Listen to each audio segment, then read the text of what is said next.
Yo, Smooth. Been a while, man. Everybody's gonna pay. Everybody, it's Ted DiBiase, the $1 Million Man. It's time. And you're listening to the Wrestle Talk Podcast. Dude, hell yeah. And I'm the Night Owl. Just bring in the Wrestle Talk. Let's share this thing, man. Let's do it. Periscope and Facebook popping at the same time. We discuss it. WWE, NXT. Oh, absolutely. The Underground, ROH, Fantasy Wrestling, and we have some of the best damn interviews for professional. No, this is not the same people. I know what you're talking about, though. Joe and This is our intro, man. We're going live.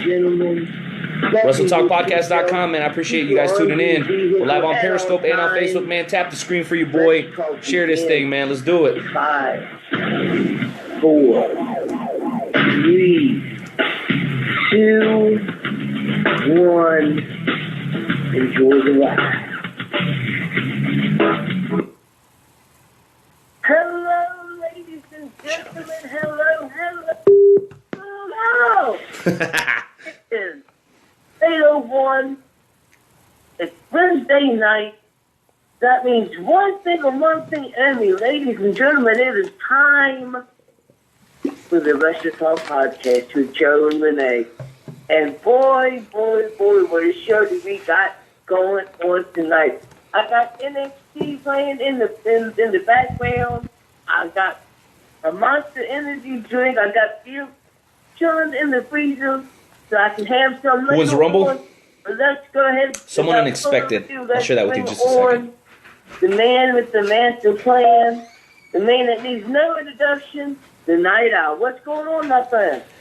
Hello, sweet world. It is your boy, the Night Owl, broadcasting live from the headquarters of Wrestle Talk, WrestleTalkPodcast.com. I hope everybody's doing fine tonight. We're excited to be here. We got so many different things to talk about. Everything revolving around the world of professional wrestling. That's right. So what we talk about here on the Wrestle Talk Podcast, it should be fairly obvious. 657-383-1521 to join the conversation. Joe, we're kicking off the show today in a very bittersweet fashion. We're going to start off by paying homage to the late, great Jimmy Snuka. Regardless of what you think of this man on a personal level, he's a tremendous wrestler and made an impact in many of our lives. And then we're going to be talking a little bit about Kurt Angle being announced as the newest member of the WWE Hall of Fame. So I'm pretty excited.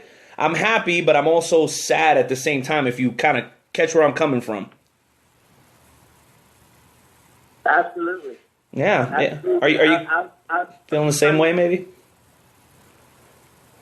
Yeah, I was shocked, and I heard about it. I knew that he wasn't very well, and like you see, regardless of what happened, you cannot deny how good of a wrestler that he was.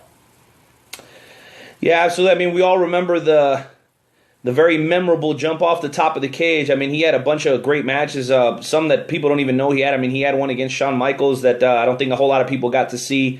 I believe it was at a house show back in '92. But before we do our traditional, paying homage to the greatest country on God's green earth, we figured it would be appropriate to do, a 10-bell salute. So we're getting ready to get into that. But we want to remind everybody that we are open to opinions. I know there's a lot of people out there that may be a little angry with Jimmy. We will hear from those people as well pertaining to the alleged murder or whatnot. I would prefer to keep it on the up and up. The man is no longer here. He has paid the ultimate price. And so I think there's no sense in kicking a dead horse. But this is the Wrestle Talk Podcast. It's a forum for you guys to call in and say whatever you want to say. So please do that by, once again, calling 657-383-1521. And you can tune in a lot of different ways. Joe, we're on Facebook. We're on Periscope. But the easiest place to find us, man, is WrestleTalkPodcast.com. Am I right? You are correct. All right. So let's go ahead and get into that, Joe. Let's go ahead and do our 10-bell salute and move on from there. All right. Wrestle Talk Podcast fans, we at Wrestle Talk send our condolences to Jimmy Snuka's family and friends At this time, we ask that you bow your heads while we pay honor to Jimmy Superfly Snuka with a 10-bell salute.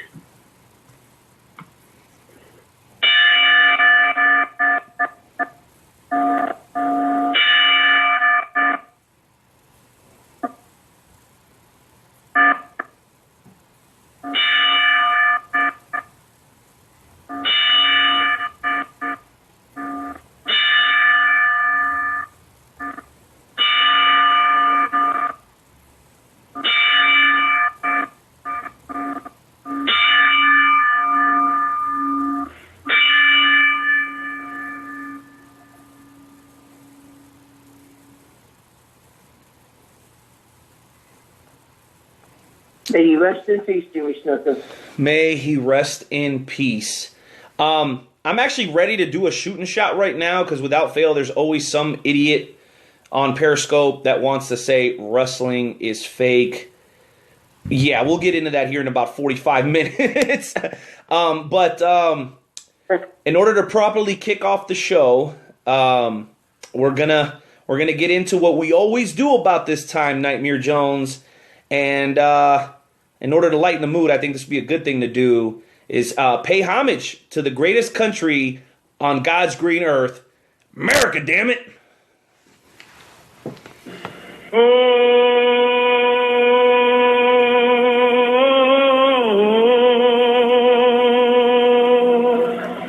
Oh, say, can you see and the rocket?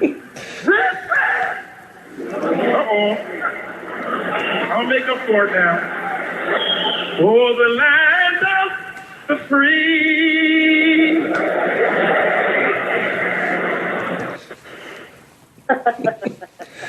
I love it. I love it. Brings a tear to my ear every single time. Man, Nightmare Jones. So just real quick here, we got a lot that we're getting into today. Thanks, Smooth Danger on Periscope. Always appreciate the love, man. And shouts out to everybody, including my boy Jay Hollywood, my boy Robert Dwayne, checking us out, man. I much appreciate it, and we always love the love.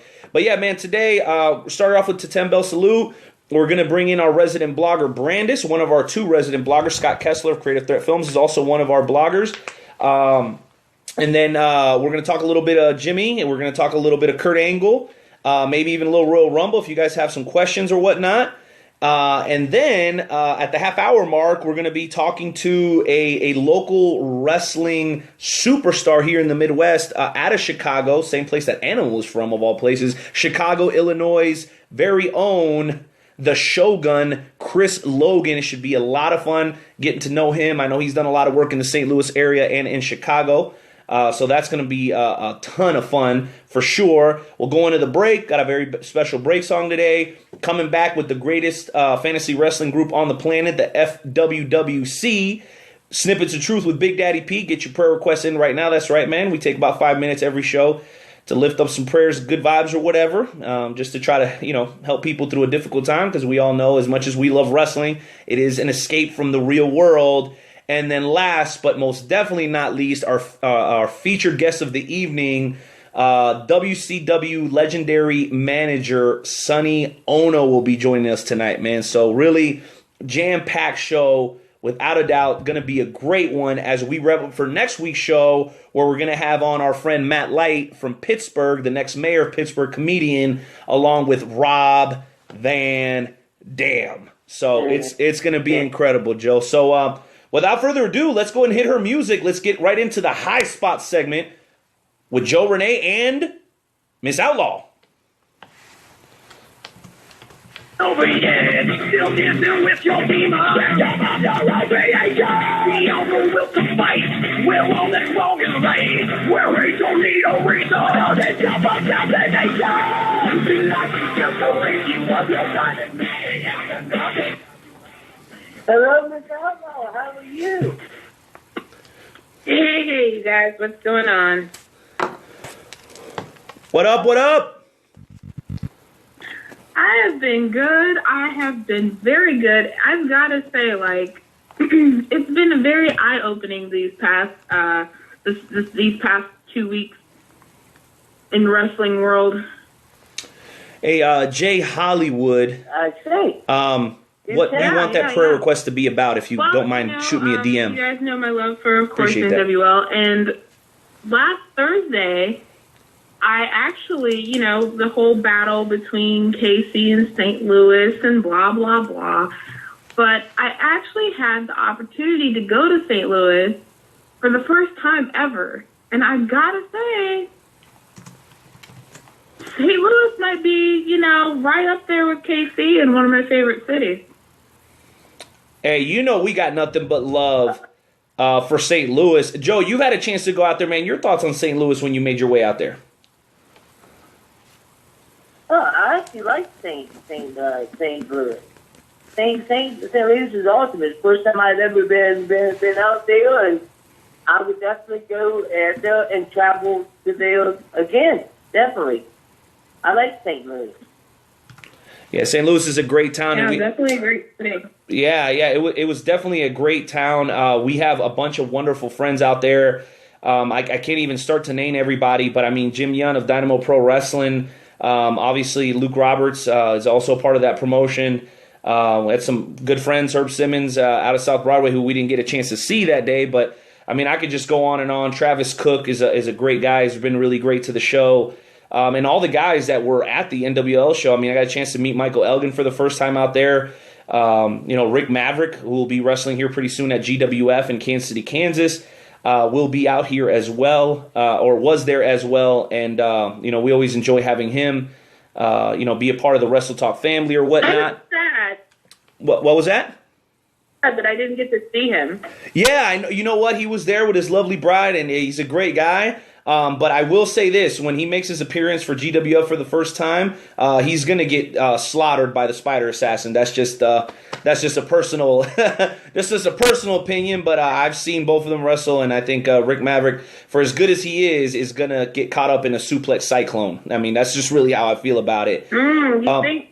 Yeah, maybe, So, Rene, you really think so? Yeah, I think so. But you know what? The one thing that could kind of even the odds is that Rick Maverick is a very old school type wrestler. So he's not above throwing out some tricks to try to get, the victory. He's not beyond an eye rake or a foot on the rope. I mean, he'll do whatever it takes. And a lot of people like that because, if you're not cheating, you're not trying, as the old saying goes. And Rick Maverick is definitely one of those guys. So we'll look forward to seeing him in action Dynamo Pro again. And then, of course, at GWF. I believe their first show is March 25th, somewhere in KCK, either Soccer Nation or Turner Rec. I don't know if that's yet to be 100% set in stone, but wrestling is abundant right now. Brandis, you talked about last Thursday's show. I got to ask you real quick before we get into Jimmy here. Any particular highlights from that show, the STL show on Thursday? Anything in particular that really stick out to you? I would have to say I love the Party Crashers.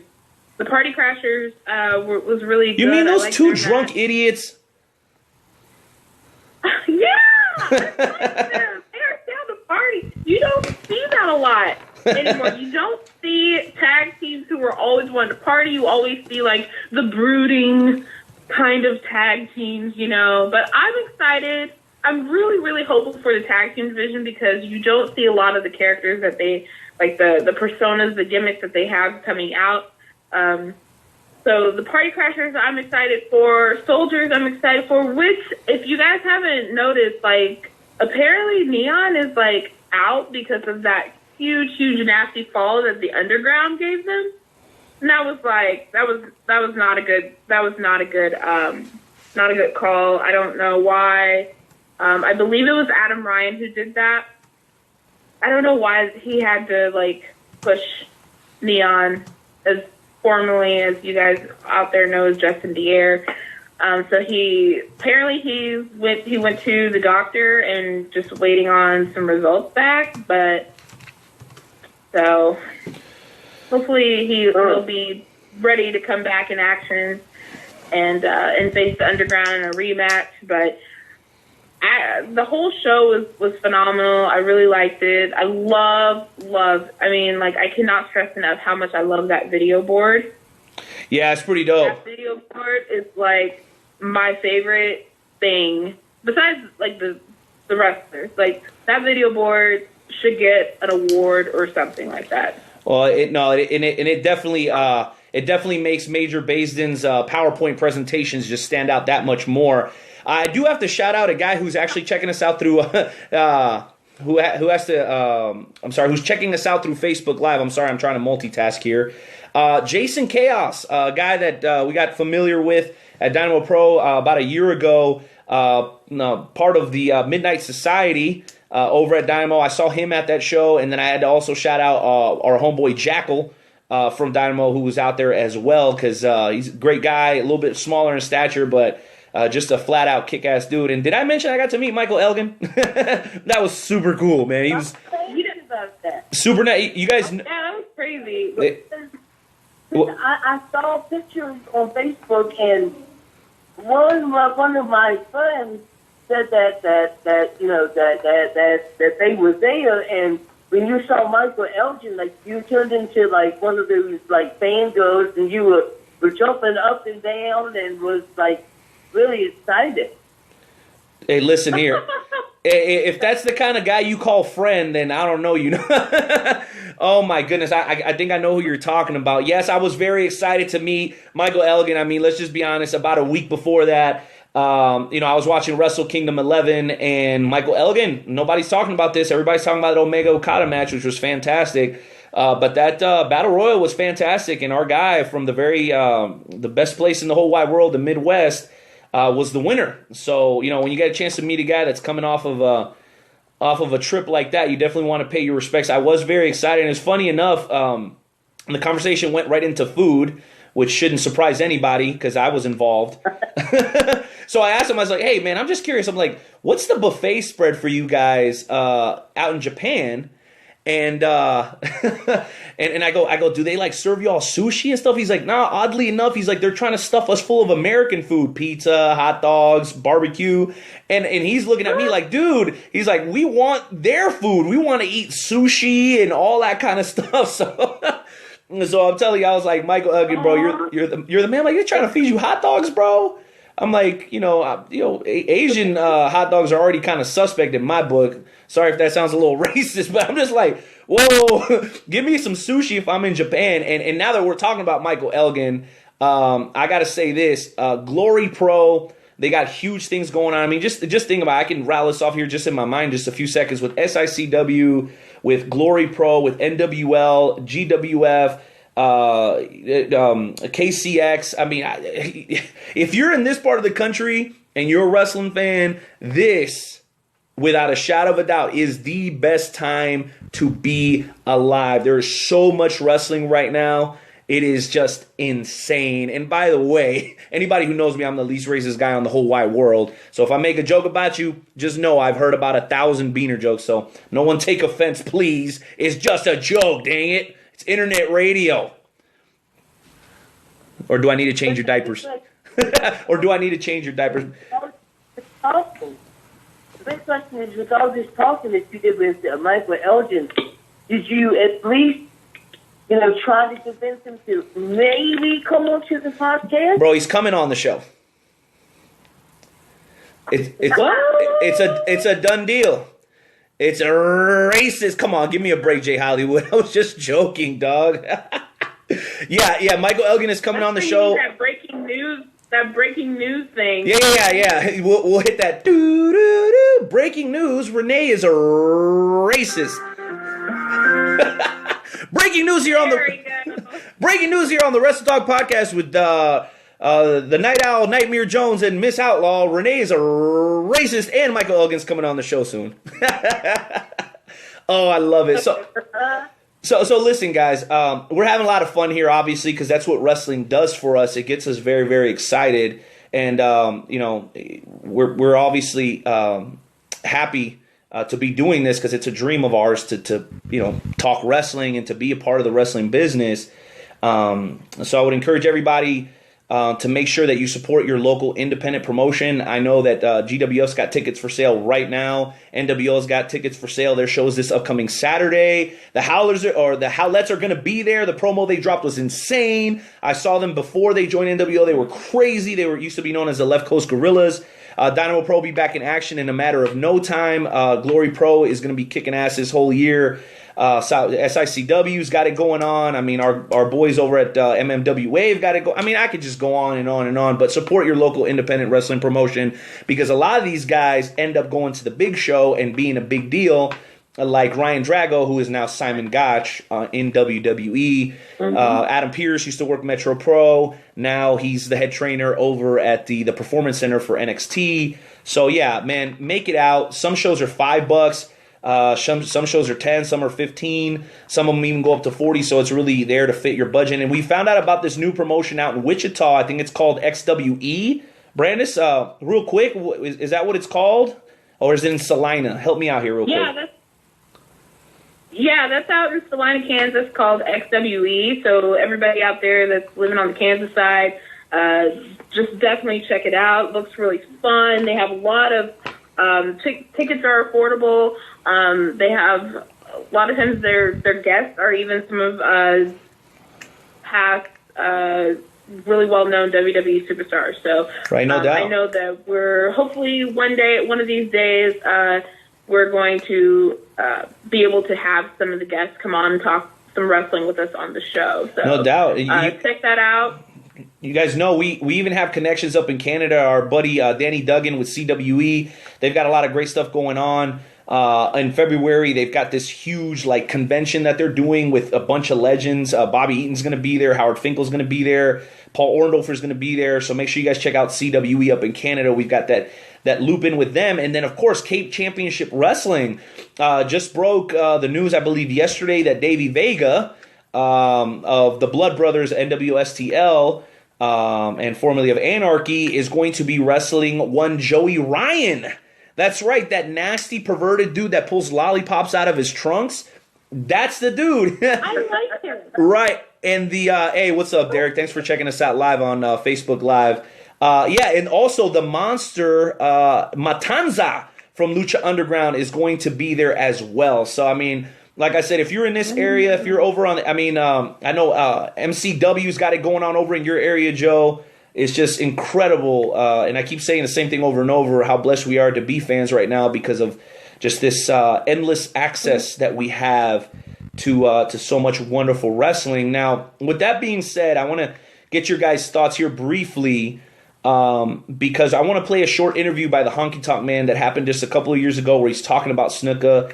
It's not just a bunch of stuff about him blowing smoke off Snuka's ass. It's like some real stuff that I want to play. But I want to get your guys' brief thoughts here on Jimmy Superfly Snuka, maybe what impact he made for you in the wrestling business, or maybe just some general thoughts, starting with our resident blogger, Miss Outlaw.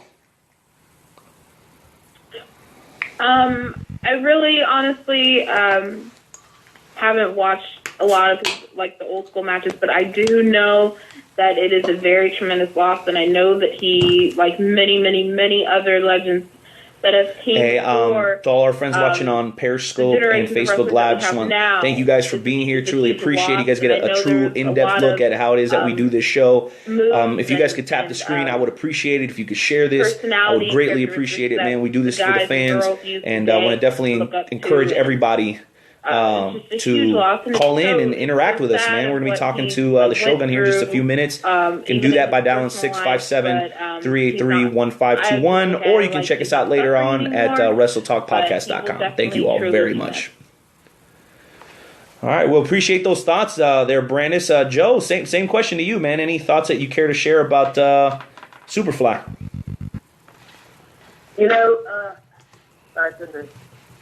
I've watched Jimmy Superfly Snuka for years. I mean, I remember watching him jump off of the steel cage. That was Mick Foley was there that night that he jumped off of the steel cage.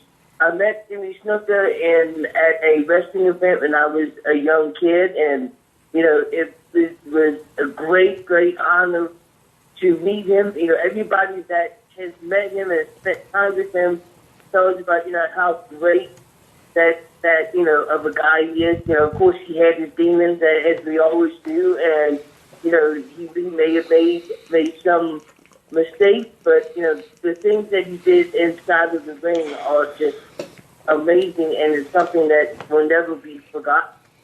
Plain and simple. Plain and simple. Very well said by both of you. I did want to remind everybody that that Jimmy was born in 43, so he was a little bit up there in age, and I can't help but believe that everything that he was going through with his health and with his legal troubles played a part and maybe a little bit of a premature demise.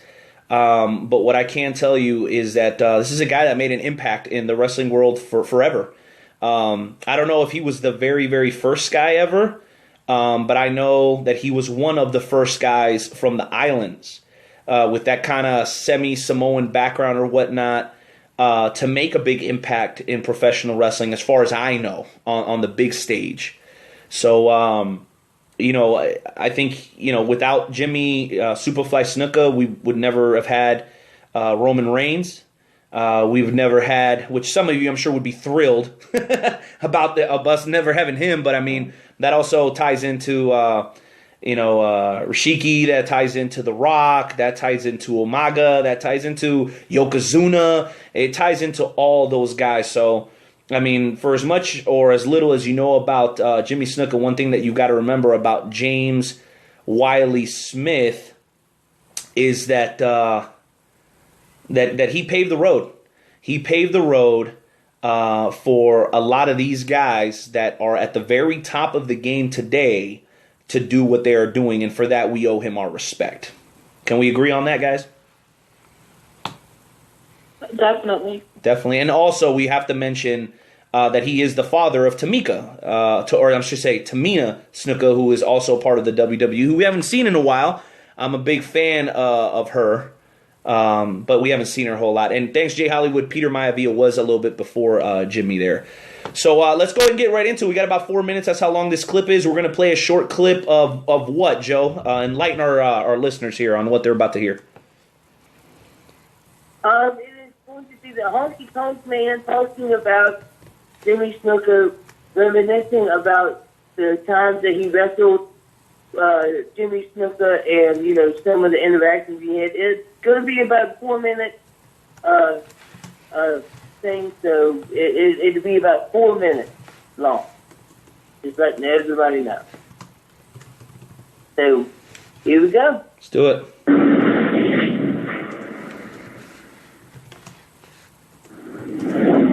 When Jimmy came back and was programmed, and I asked for that, I did. I went to Vince and I asked for that program simply because now I've been demoted and I wanted to at least stay up the card and not be back down there on the opening, second, third matches and whatever the case might be. So I said, if you need somebody to work with Jimmy, I'd be more than happy to. And I never worked with him.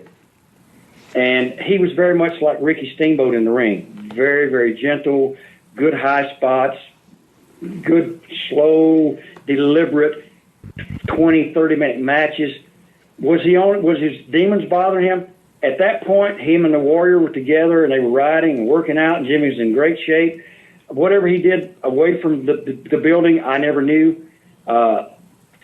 Sometimes his chops came pretty close to my nose, and one night here in Phoenix, well, we're in Phoenix now, right down the street at the Fairgrounds building, Jimmy had been coming off giving me the splash, and he had bad triceps and bad knees, and he said, "Brother, you got to raise up and catch me."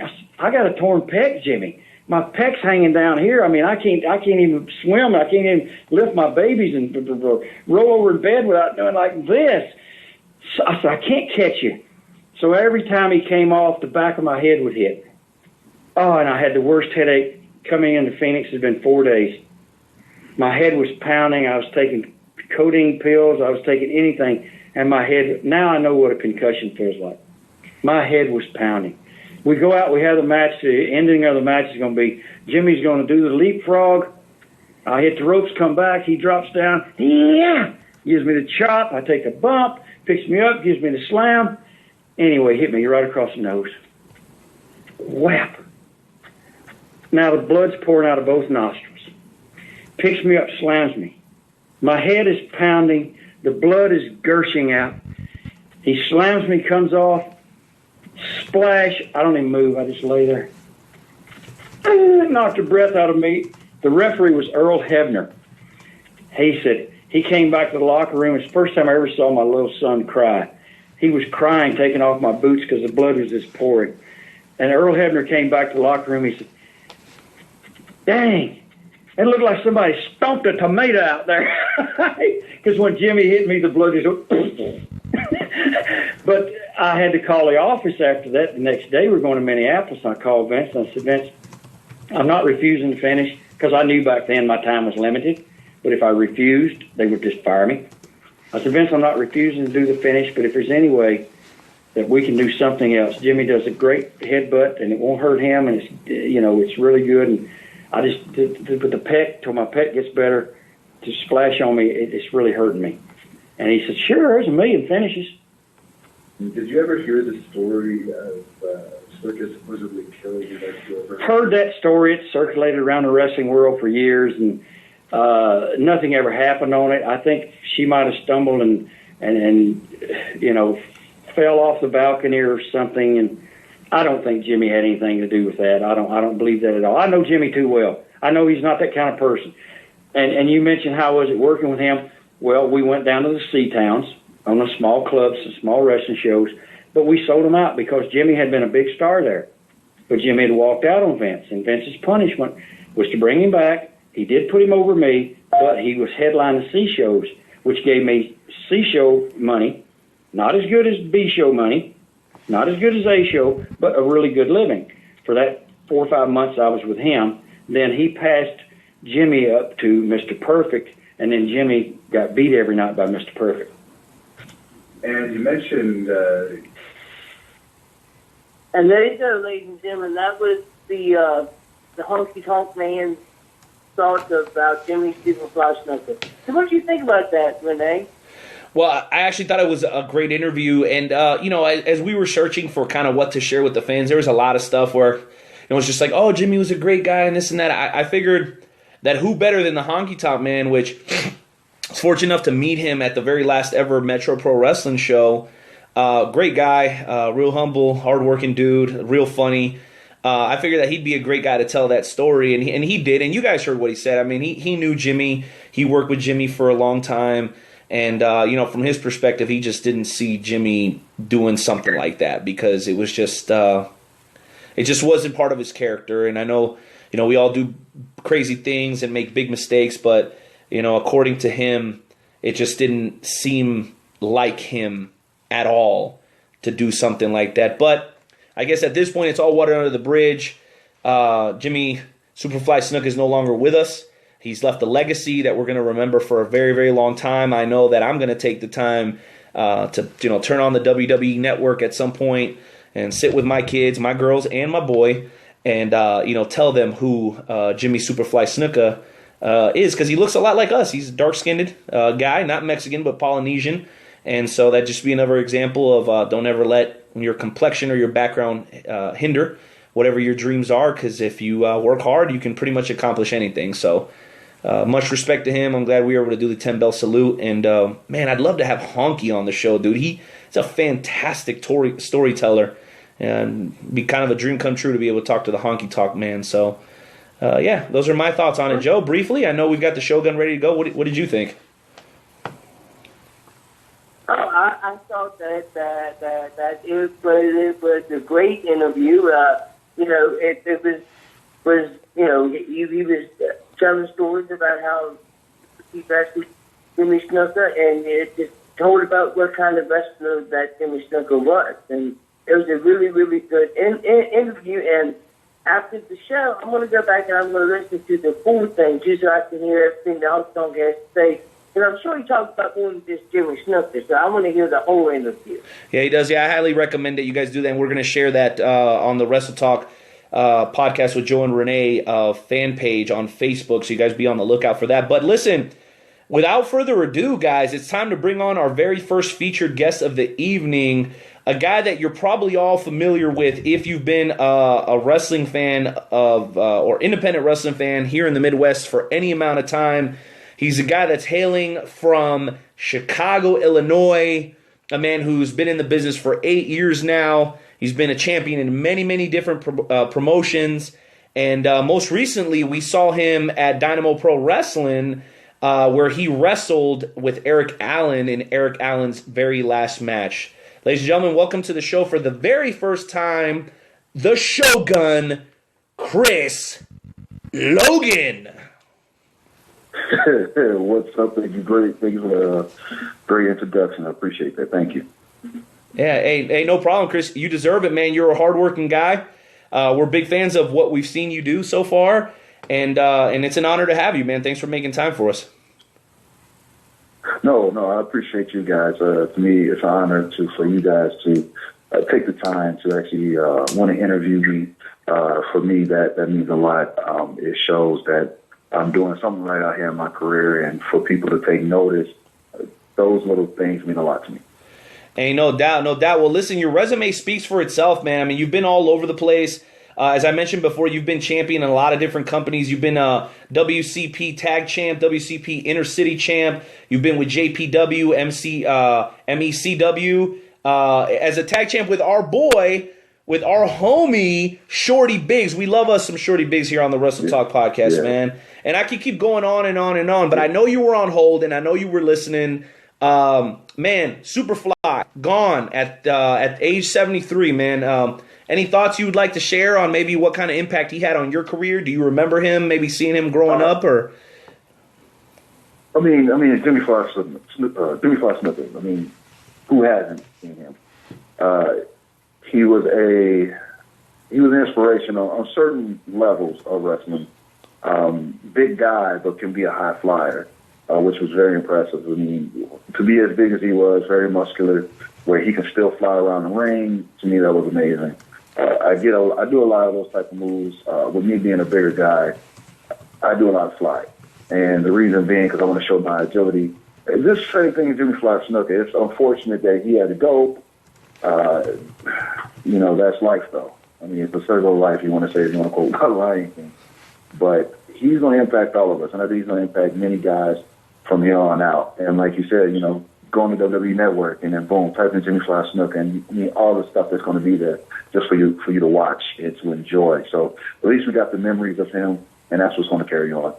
It's definitely going to carry on, and it'll carry on amongst the fans and wrestlers and guys that are aspiring wrestlers. I mean, when you want to look at a guy who's coming off the rope at 260 plus pounds, I mean, the first place you want to go is Superfly, man, no doubt. So obviously he was one of your inspirations as a youth, but I'm curious, man, who else did you gravitate to when you were a youngster? A lot of us love the Warrior, a lot of us love Hulk, but I'm curious, who were your guys, man, when you first when you were a little tight, just getting into the business? Honestly, my hero has been Shawn Michaels, the Heartbreak Kid. That's why I do super kick as my finisher. He was my inspiration. Hulk Hogan was cool.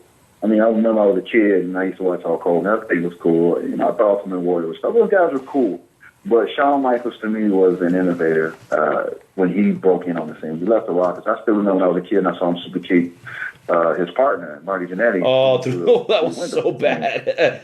I mean, you can't. I mean, those are the things I remember. And Shawn Michaels, when he first did a super kick, that's when he caught my eye. Because as a kid, I always wanted to get into martial arts. And at a young age, my mom did put me in martial arts. So when he did the super kick, I gravitated towards him. And then, he did the body slam, and he goes to the top rope, elbow drop, flying forearm, those type of things, the kip up.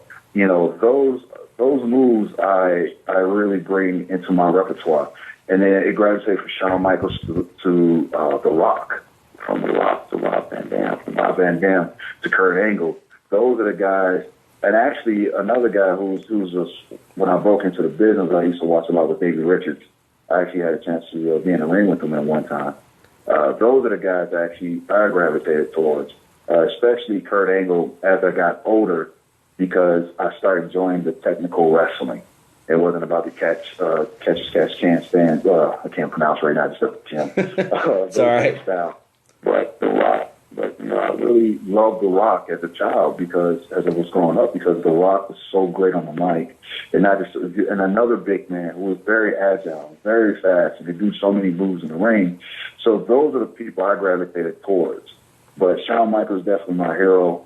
My wife, she bought me one of my very first gifts she ever bought me was a picture of Kurt Angle and Shawn Michaels hand autograph, and it's sitting in my basement right now. Wow, man. Nice. That is incredible. Now that you're talking about Shawn Michaels, I always kind of like to ask this question. A lot of us went from being Bret Hart guys to Shawn Michaels guys, and I've always felt like it was the charisma and the wrestling style that really gravitated people towards Shawn Michaels, I should say. Even though Bret was probably a better technical wrestler, Shawn was far more entertaining. Would you agree or disagree with that statement? I would almost agree with you in a way. I think Shawn Michaels actually had a chance to show his technical abilities in the Iron Man match. Oh, that's true. I mean, these two guys, that's true, for an hour, put on a technical show for an hour. Think about that. This is before the Kurt Angle, Chris Benoit Royal Rumble and the Unforgiven match, which is still one of the greatest technical matches I've ever seen in my life. You had two guys who pretty much revolutionized the way wrestling is now. Two guys who weren't 6'5", 6'6", two guys who weren't 280 pounds all muscle, were in the middle of the ring and they chain wrestled. If you really look at them, if they chain wrestled for 25, almost 30 minutes, then they started getting to the technical moves. Then they started getting into the brawling, and then that's when it was balls to the wall. So I would almost agree with you on. I would agree with you the charisma, but I still believe Shawn Michaels was there technically because he got the chance to prove it in the Iron Man match. I was never Bret Hart. I was my little brother, who everybody knows is, Shane Fury. He was the Bret Hart fan, and I was the Shawn Michaels fan. Man, my whole life, bro, I wanted a set of those Bret Hart glasses and never got them. I think that might have to do with that might be part of the reason I'm so messed up today, man. If I would have just got those Bret Hart glasses, man, that was definitely a cool look, man. You never know where you would have been in life right now. Yeah, man. I could have had my own podcast talking to the Shogun Chris Logan, but I guess I never made it. I never made it. So going back to your roots here a little bit, man. You're from Chicago. Chicago's a very big city. Lots going on up there, man. Yes, I've got to ask, off topic here, are you a Bears fan? And if so, how you feeling about last season and maybe this upcoming season? Because if you are, it's been a little rough for you guys lately, man. I am a born and raised Chicago kid. That being said, yes, I am a Chicago Bears fan. Born and raised, love them to death. This past season was very disappointing, but you got to look at it like this. Half their roster was injured, okay? True. I like what Alshon Jeffrey had to say. He said, we're going to win a Super Bowl next year. I like the cockiness and confidence he had and the belief in his team because the Bears team actually has a really good team. They just need a little bit more work and a little bit more. They just need a little bit to push him over that hill. My personal opinion on Jay Cutler is he's actually a very good quarterback. He is just not a leader. I mean, from what I've seen on the field, now, of course, I don't know this guy. I'm not out there on the field. I'm not in their locker room. I don't know what goes on. I don't know if he has a personal relationship with every guy on the team. I don't know if he buys them, presents for Christmas or for their birthday. I don't know what this guy does because his team is still behind him. But what I see on the field is not a true leader. He's never excited. He just throws the ball and he's hoping that somebody catches it. He has a core wide receiver group. I mean, these guys can catch anything. They just need a little bit more patience with it because a lot of times it looks like they want to run before they can catch the ball. So those are the things I think if they work on, I think they'll have a more productive season next year. Now, Super Bowl, I don't see it happening. But I do think that they have a chance to at least make a wild card. All right, that's cool. We appreciate that. Hey, listen, it's hard to find a down-to-earth Chicago sports fan, bro, because let me tell you something. Most of my family lives in Chicago, and bro, every single time we talk, every single time we start talking sports, it always ends like this. No matter what my argument is, here's the argument everybody in my family always makes. Yeah, but we had Jordan. Yeah, but we had Jordan. I'm like, you know what, bro? I'm done. I'm done with y'all, man. Cut it out every damn time. Okay, you had Jordan. Fine. Listen, let me tell you something. Listen to this.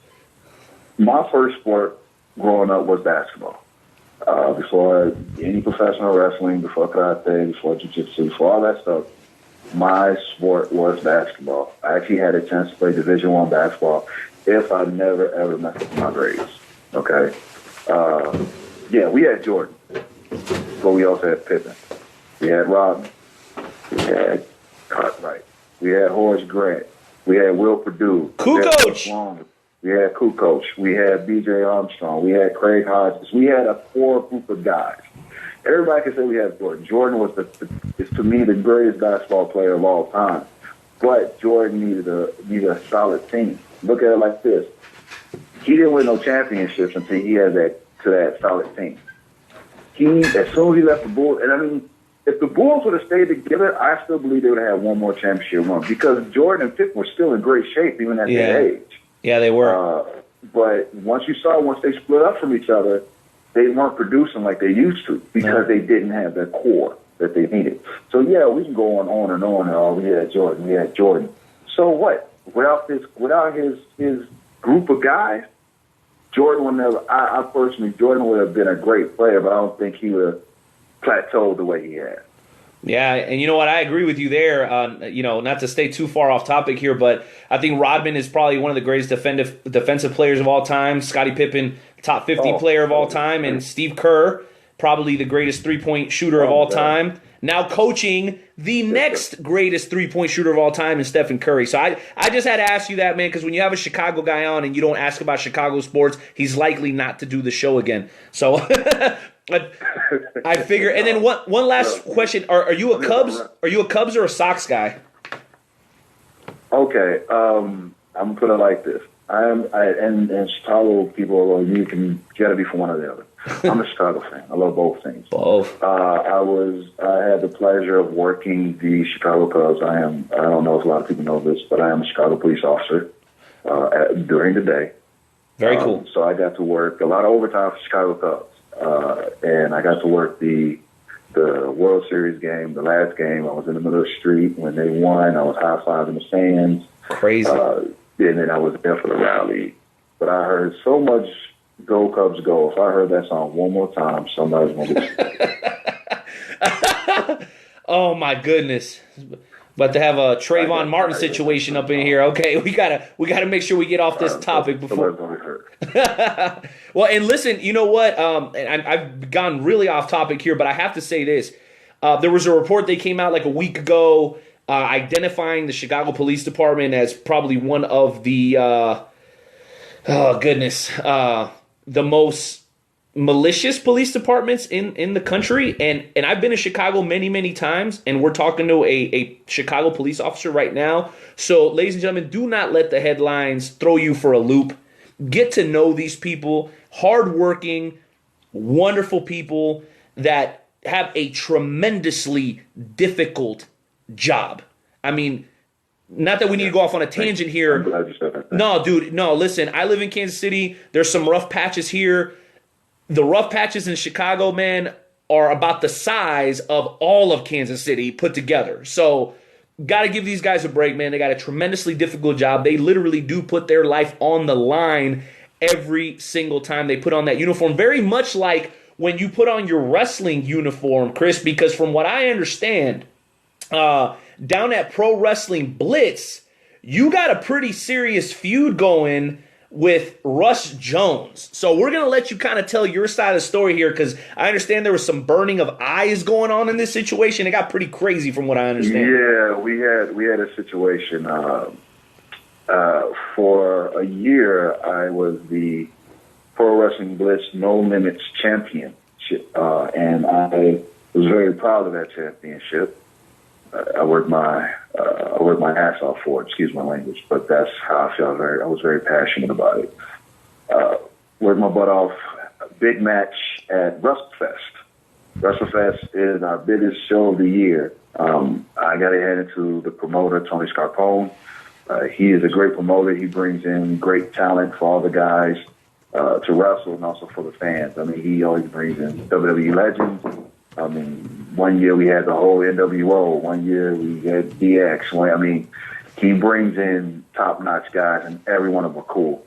But to get back to Russ, dealing with Russ Jones, his manager, Mark, decided after I beat Russ with my super kick, he decided that he wanted to use a fireball. And Russ jumped me from behind after the match.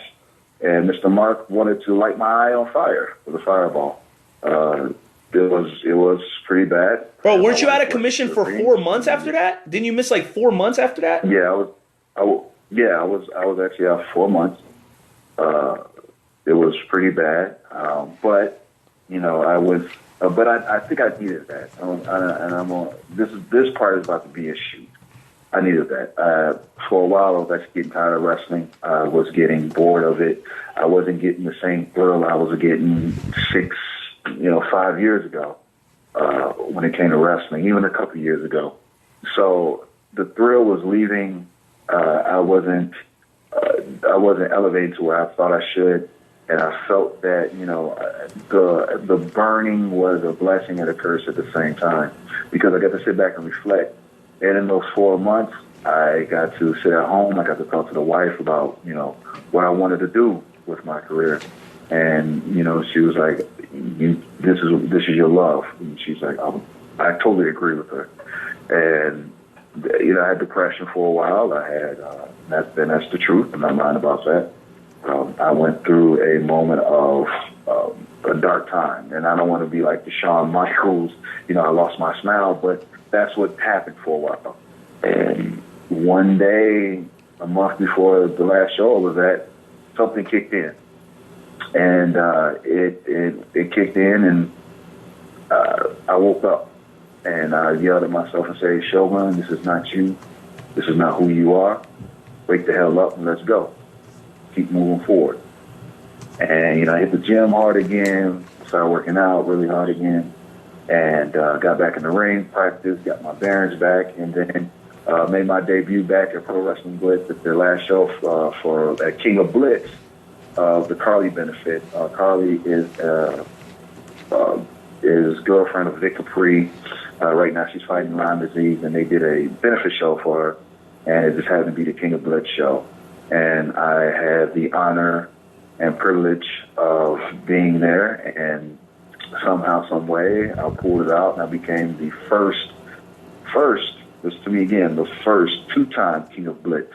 I won King of Blitz back in 2013 when I first got with the company, and when I came back, it was one of the most humbling experiences I've ever had, because fortunately Russ wasn't there. And when I came back and my music hit and I stepped through the crowd and people were cheering and people said, "Welcome back," that was one of the most humbling experiences I've ever had in my life. And that was truly a mind-blowing thing for people to still remember me, and people to actually appreciate what I do in the ring.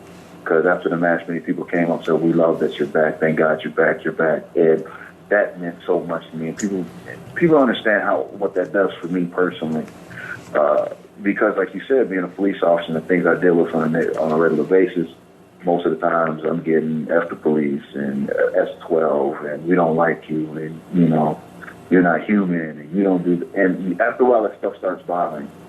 So when you get something like this, and you have fans walk up to you and shake your hand and say thank you for what you do, but also you're great in the ring and you do, that means so much to me, because it means that I'm doing something right.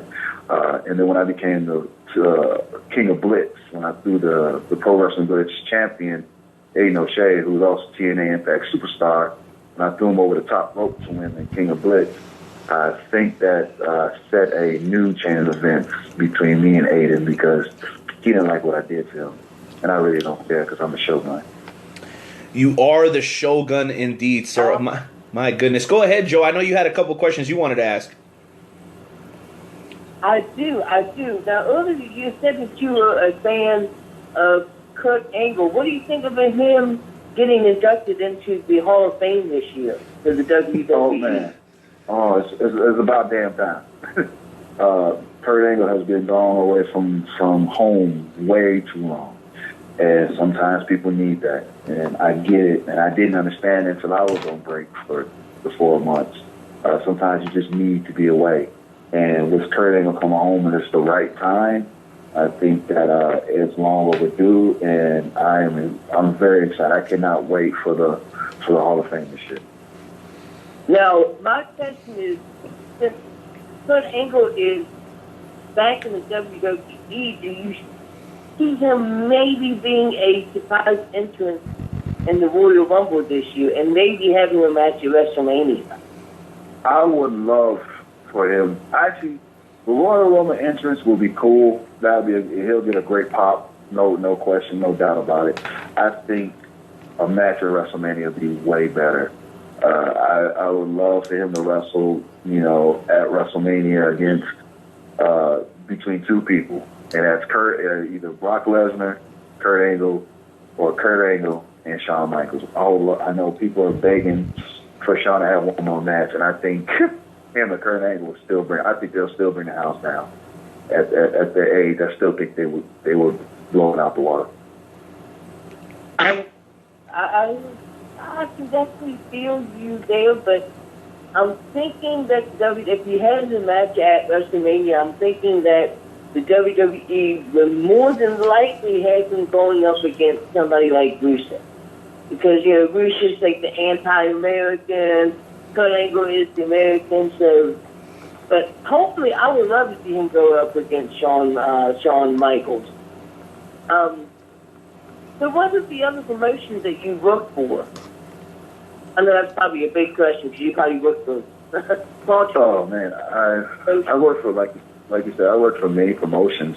Of course, my first home was Windy City Pro Wrestling, which was the mecca of pro wrestling in the Midwest back in the 80s and 90s. So I had the honor of being trained by Sam DeCero, who trained many guys who went on to train bigger guys who are in the WWE now. So I had the opportunity to be the last descendant of Sam DeCero, one of the last guys he trained. So from Windy City Pro Wrestling, I went to many companies. One, I'm actually making my debut back here in the next couple of weeks is NRT Pro Wrestling. I'm actually about to make my debut, in Wisconsin Pro Wrestling in Green Bay actually this weekend. So I'm looking forward to that. Those damn cheeseheads. Say it again? Those damn cheeseheads. I'm sure they're going to love a guy from Chicago. Not. Oh, yeah. We're going to make it work. We're going to make it work. We're together. Well, let me jump ahead of you here, Chris, for a second and ask you this. Can you briefly talk about your stint in Dynamo Pro? Because a lot of our listeners are familiar with St. Louis wrestling, and there's kind of a revolution going on there. So if you don't mind, can you just briefly speak about your experience at Dynamo? Well, my first match actually at Dynamo was 2012. I think it was 2012. I had a match. I was in a 6-man tag match. I had a good time. At the time, I wasn't so nice to people, but, in the ring, of course. Right. The promoters were very nice to me at the time. Unfortunately, I never got a call back to Dynamo. I really wanted to work with Dynamo, especially I want to get a chance to be back in the ring with Shorty Biggs. That is when he is a brother. He's like a brother to me. That dude is the man. Every time we get together, you know what? He's just not just amazing in the ring. He's just an amazing person. He's actually one of those guys who's just cool as hell. And you can talk to him about anything, and he's just so down to earth. Well, I'll tell you what, we had him on the show. We had him on the show right before he had a championship match against his current tag team partner, the Outcast. And man, Joe, I know you can remember this. Man, that was one of the funnest shows that we had, dude, because he's a freaking hilarious. Both of them are hilarious, but super down to earth. So we totally agree with you, man. Shorty and Outcast are great dudes, man. Just let me share this real quick with you guys. First time we met Shorty. I had a match with him, and at the time I was the bad guy, and of course he was the good guy. And he was doing stuff to me in the ring that I had to keep a straight face because there was plenty of times I just wanted to start laughing. Yep, like, that's Shorty Biz. Stuff, and he was making comments to me in the ring, and I'm trying to, keep, the stern face and the mean look, but I'm like, I'm gonna kick this man if he don't shut up and quit being so funny, and that's just the kind of guy he is. Shorty's just awesome. No doubt. Well, let's do this with the Shogun here. We usually do a fun segment. We call it the shoot and shout segment, Shogun. And basically, each of us get 30 seconds to rant and rave and complain and shoot on something that's ticking us off. So you got a few seconds to think about it. Nightmare Jones, intern Timmy, hit the music. It's just one of those days where you don't want to wake up. Everybody sucks. You don't really know why, but you want to justify. If someone's head off, you don't keep in contact. And if you interact, your life is on contract. You best bet, stay away, motherfucker. It's just one of those days. All right. Cut the music. Cut the music because I'm ready. Hey, Nightmare, is it cool if I go first today? Because I got a good one. Go right ahead. All right, I'll go first. All right. So 30 seconds, rant and rave and shoot on whatever. Okay, it can be wrestling related, but it doesn't have to be. Mine is not. I know everybody's going to agree with me on this one. Okay? Everybody knows that the price of everything is going up, right? Bread is more expensive, milk is more expensive, and next week I'm going to have one on why the hell they started announcing that there was going to be this crazy ice storm. Everybody ran to the store and bought bread and milk, and nothing happened. That'll be next week. But I'm Mexican. I don't worry about it because I go straight for the tortillas. I'm not even worried about the bread. But this week, I'm about to go off on the half-full potato chip bags. Bro, potato chips is running like $4.50 right now. I buy a bag of Ruffles. Guess how much I'm getting? 33.3%. I feel like I'm paying a damn lawyer every time I walk into the damn Price Chopper to get a bag of chips. Can I at least get 3/4 of the way? I mean, I didn't pay for air, bro. Air is free. Why would I pay $4.50 for a bag of Ruffles that most of my kids are probably going to eat about half of it anyway? Can you hook a man up? Can you hook a Chico up with at least half a bag of chips? I mean, you're ripping me off. I buy these little, 50-cent bags or whatever, man. It's like 3 chips in there. I'm tired of it, man. They're monopolizing the chip game, and it's driving me nuts. That's why I had to say something today, because I know everybody understands where I'm coming from, man. These half-empty potato chip bags are driving a Chico crazy. Somebody's got to do something about it. It's insane. I'm done with it. I'm done. I feel better. Who's next? Chris, you got something, Shogun? Well, you know what? Listen, let me tell you. If you want to shoot, I'm going to shoot for real. I feel like shooting on the Monday quarterbacks. Let me tell you what a Monday quarterback is. A Monday quarterback is the person who watches the television, and they watch TV, and they see a situation where they go, you know what? If I was that police officer, I'll be able to handle it this way. No, you won't handle it that way. Get him. Why? Because you don't know our job. You never been in our shoes. You never get him. In our shoes. You've never done anything we have done. You've never seen the things.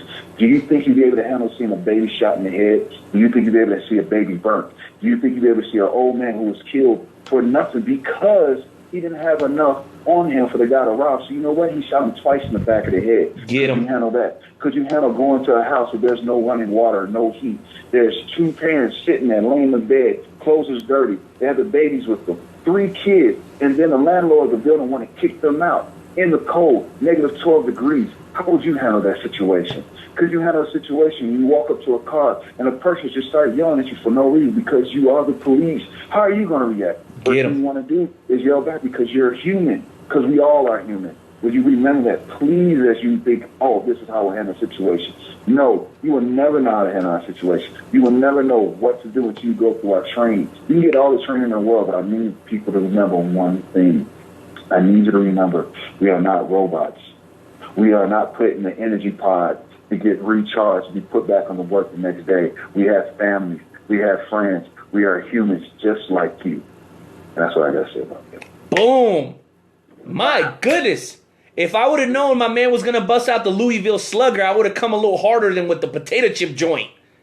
The Shogun, baby. You said you wanted to shoot. You said. Hey, they know that. Hey, listen, I'm a fat boy. Listen, this chip situation is an epidemic. All right, and so it's a real situation. But listen. Well, how about you get How about you get the bag of Cheetos? You know what I'm saying? Remember the bag of Cheetos was only 25 cents. That bitch is now 75 cents. And I get 2 Cheetos. Bro, hey, the only place you're gonna get a good deal is one of those Pringle joints because they gotta fill those to the top. They stack them. You know what I'm saying? Yeah, they got to. They stack. You know, people gotta see that at the top. All right, Nightmare Jones, you're up, man. What do you got for us tonight?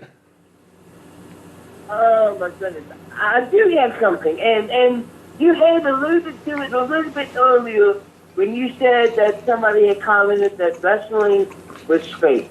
Ladies and gentlemen, we know that wrestling is choreographed. We know that the moves may not hurt as much as we make it seem to hurt.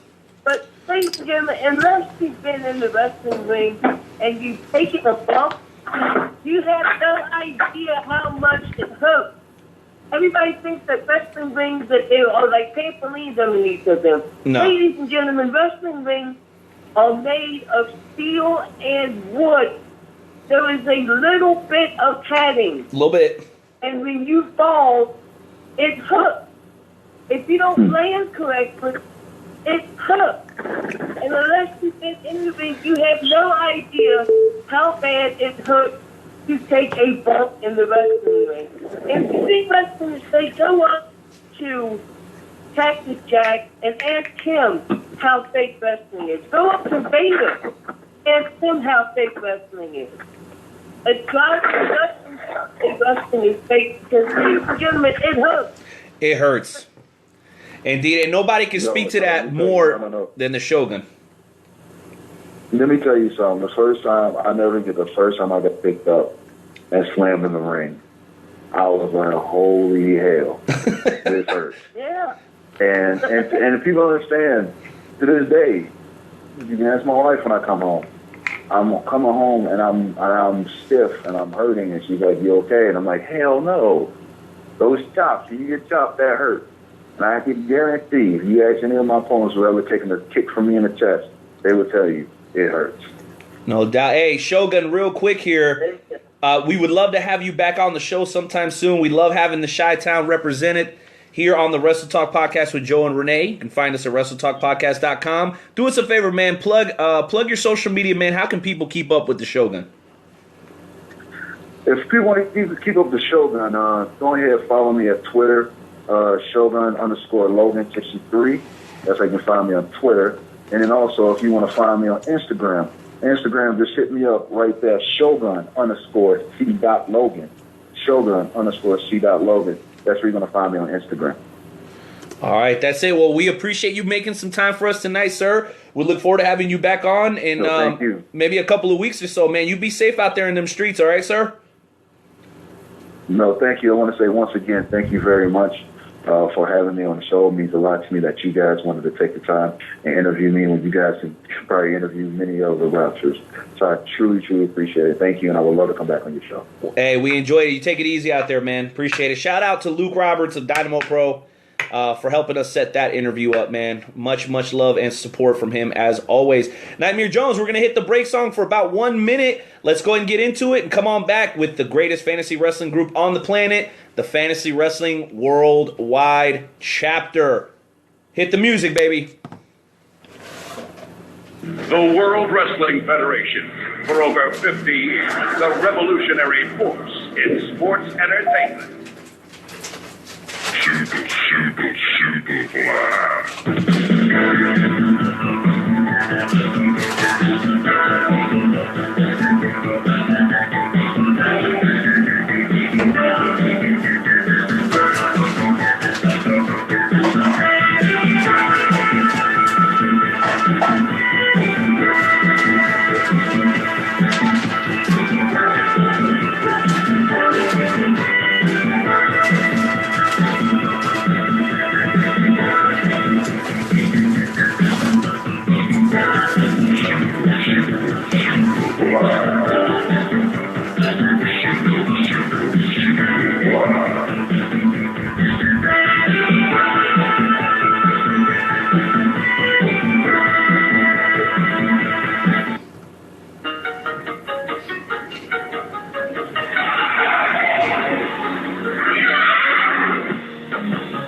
fans, Ricky the Dragon Steamboat talking at you, and you're listening to the Wrestle Talk Podcast.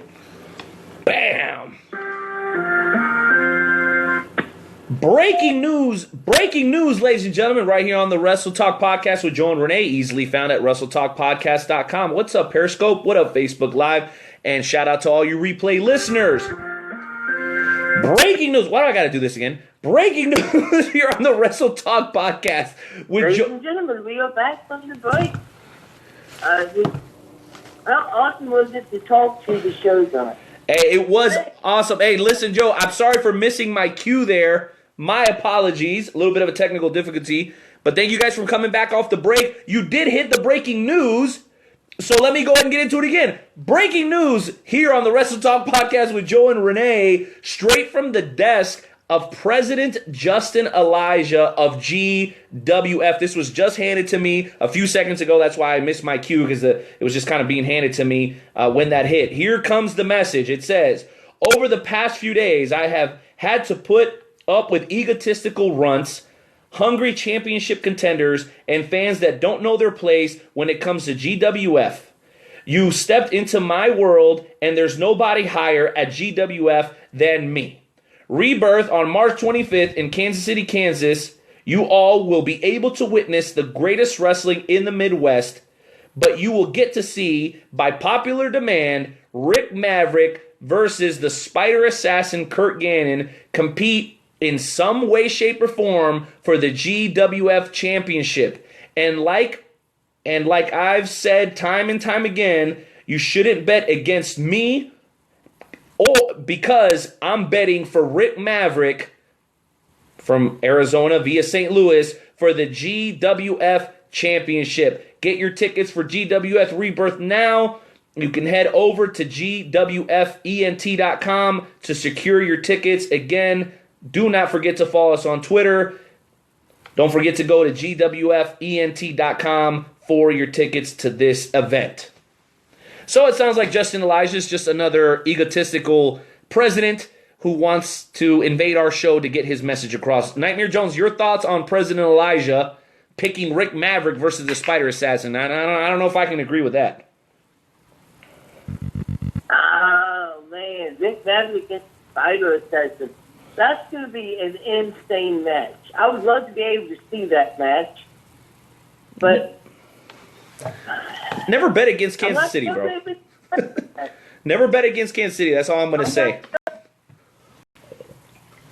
I'm going to have to go with the Spider Assassin. The Spider Assassin, I think, is going to be victorious over Rick Maverick. That's just my thought. All right, well, President Elijah must have some clout because he interrupted our fantasy wrestling segment. I'm a little disappointed by that. But let's get right into it. Ladies and gentlemen, please forgive us for the interruption.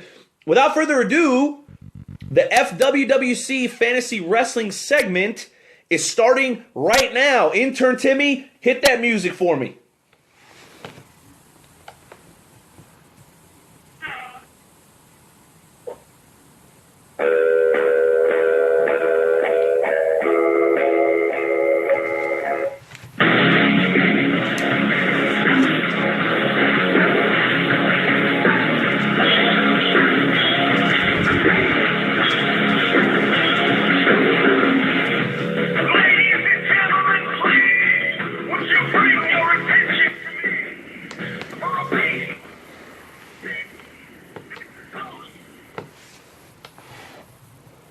All right, here we are, ladies and gentlemen, the Fantasy Wrestling Worldwide Chapter segment right here on the WrestleTalkPodcast.com. Listen, I want to let you guys know before we get into any of these superstars from the Fantasy Wrestling group, in a little bit under a month, the Fantasy Wrestling promotion is going to be having their very own show through the Wrestle Talk podcast. So be on the lookout for that, because let me tell you something, it is going to be spectacular. It's going to be 1 hour filled with nothing but shenanigans, trash talking, and fantasy wrestling. It's going to be absolutely fantastic. So, Nightmare Jones, Intern Timmy, let's see who we got on the line first. These people always got something to say, and I'm sure that today is no different. The first person we got coming on tonight would be Cronus to take their time. What's going on, my friend? Woo! That's what I'm talking about. If you've not paid attention to the Fantasy Wrestling Worldwide chapter as of late, I'm here to bring back entertainment. There's a new era upon us. And if you're not with it, you'll find out what happens. I'm good. How are you doing, Nightmare Jones and the Night Owl himself? Excellent, sir. Excellent. Man, that's always good to hear. So I told one person who said, my time is up. He's sick and he's hot and he won his match Monday night. But he thinks that it was all said and done with that.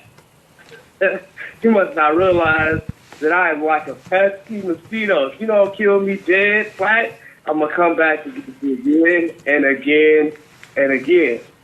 So, board of directors, yourself, I see that I have one other person to watch out for on Monday night, but Mr. Richard Price.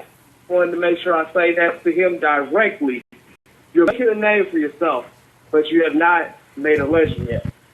And you are undisputed WWF Legends Champion. If you don't think that belt has weight to it or has clout, then you obviously should not be wearing it. And that's all I'm going to say there. Make it happen.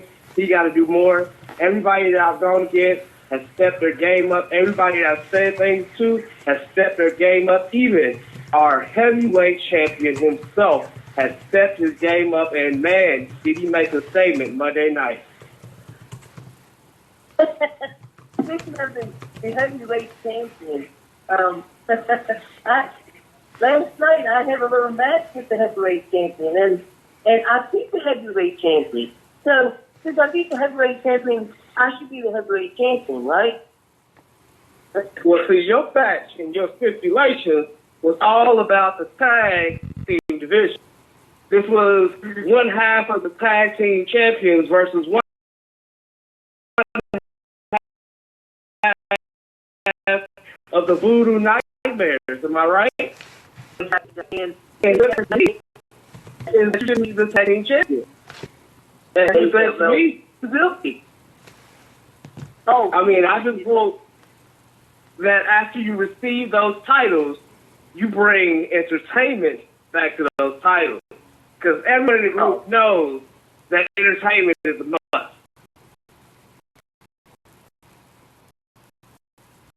definitely. Well, Conor, thank you for calling in. You're more than welcome to call in every single week. Is there any last words you want to say before we let you go next? We are going to bring a new era. Be on the lookout for the new things that we bring to the table. That is all I need to say. FWC, always.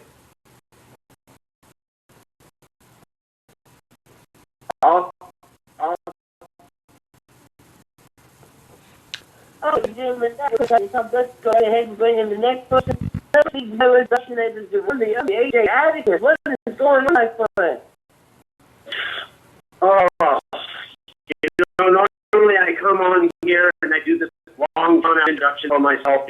Usually it goes a little something like, ladies and gentlemen of the Wrestle Talk Podcast, my name is AJ Atticus, and I am the advocate for my client, the senior celebrity and master the maniac. And then I come on here and I run my mouth off a lot. But you know what? No, not tonight. That's not what I'm here to talk about tonight. I'm here to talk about tonight Arden Murphy and that old maniac Corbin Slater and the Warriors Heart Championship. I heard some snoring. Are you snoring now? Yeah. I'm sorry, Mr. Atticus. Are you finished that long introduction? It's always long. I feel it's needed sometimes. I apologize if it's drawn out for you, but, some people need introductions like that, and I feel my client needs it.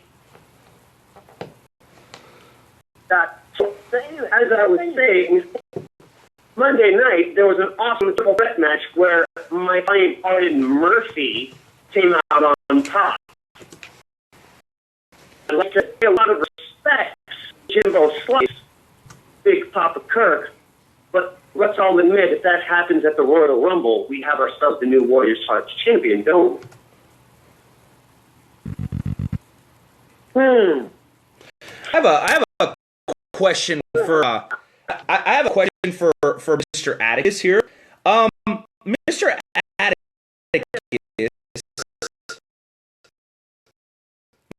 Atticus, do you not believe that it is a conflict of interest to have two different men who represent vying to get championship WC at the Royal Rumble? I mean, you're obviously going to have to decide. You're either going to have to side with the Metal Maniac Corbin Slater, or you're going to have to side with Arden Murphy. Now, this is the Wrestle Talk podcast where we shoot straight from the hip. So we're expecting you to give us a legit answer. I mean, who are you going to be backing here? Well, who am I going to be backing?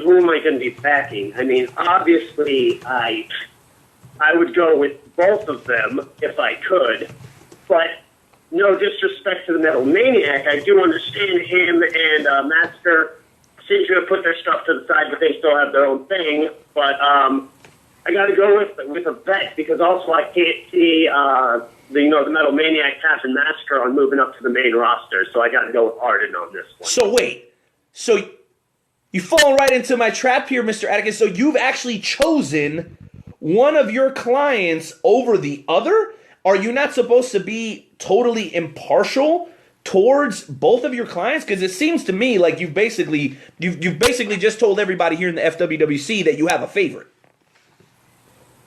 It's not about favorites here. It's basically about certain people knowing that, yes, they are still kind of new here, and it's about earning your way up, not buying your way in by another guy who bought his way in, Richard Priest. But, yeah.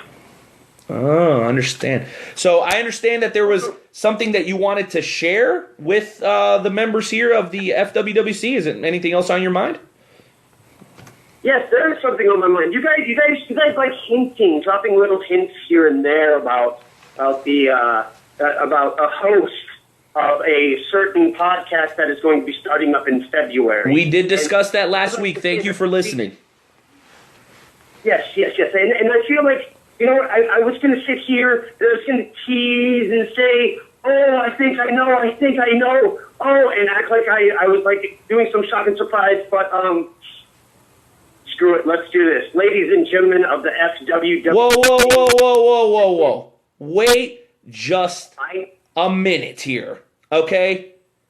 Yes. Are you sure that what you're about to do has been cleared by the BOD? Because it sounds to me like you're getting ready to get yourself in a world of trouble, young man. So I remind you, No. Proceed with caution. Proceed with caution. I am proceeding with caution. All right, go ahead. I'm just stating that you guys think you can hide stuff, and you don't hide it very well because through very good contact, I do believe I know the identity of your secret host. Contacts? You got no contacts. Get out of here. If you knew who it was, you would say it right here on the Wrestle Talk podcast. But I promise you, sir, I do. Well, then spill the beans. Who is it? I hear strong word from Battle Cat that he knows who the host is. Your source is the Battle Cat? Get the hell... Somebody get this guy a shot of tequila on the house because he definitely needs it. There's something wrong with you, Mr. Atticus. I don't know what the hell you're talking about here. No, I don't trust Battle Cat. He just hears a word through the street. Well, he does have his ear to the ground, that's for sure. All right, Mr. Atticus, anything else from you tonight? Not for tonight, gentlemen. I'm going to go ahead and bid you adieu and just say enjoy the rest of your night. I'm just going to go about my business. Well, you got a lot of business to handle, I'll tell you that. I mean, you're talking about a guy who's got two guys in the main event, and I got to give Mr. Atticus some promos here. I mean, just think about it, man. He's got two guys in the main event of the Royal Rumble here in the Fantasy Wrestling Worldwide chapter. I mean, that's a big deal, Nightmare Jones. That is La Familia type stuff, Nightmare Jones. What do you say about that? Absolutely.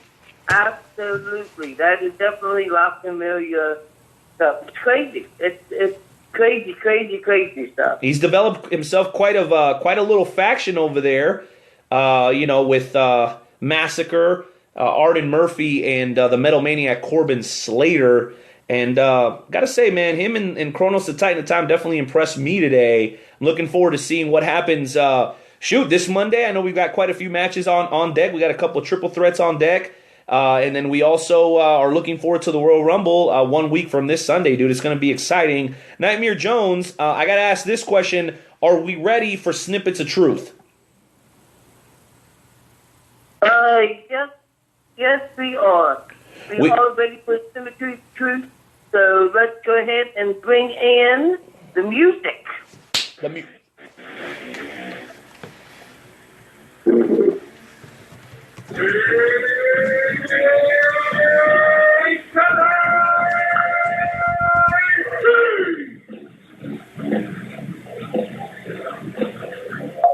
What's up, Big Daddy P? How you doing, buddy? Oh, you know me, same stuff, different day. I'm in the gym right now, trying to Big Daddy P, trying to make his Big Daddy P a little bit smaller. Bang, bang, it's Big Daddy P. ¿Qué pasa, Big Daddy? How you been, man?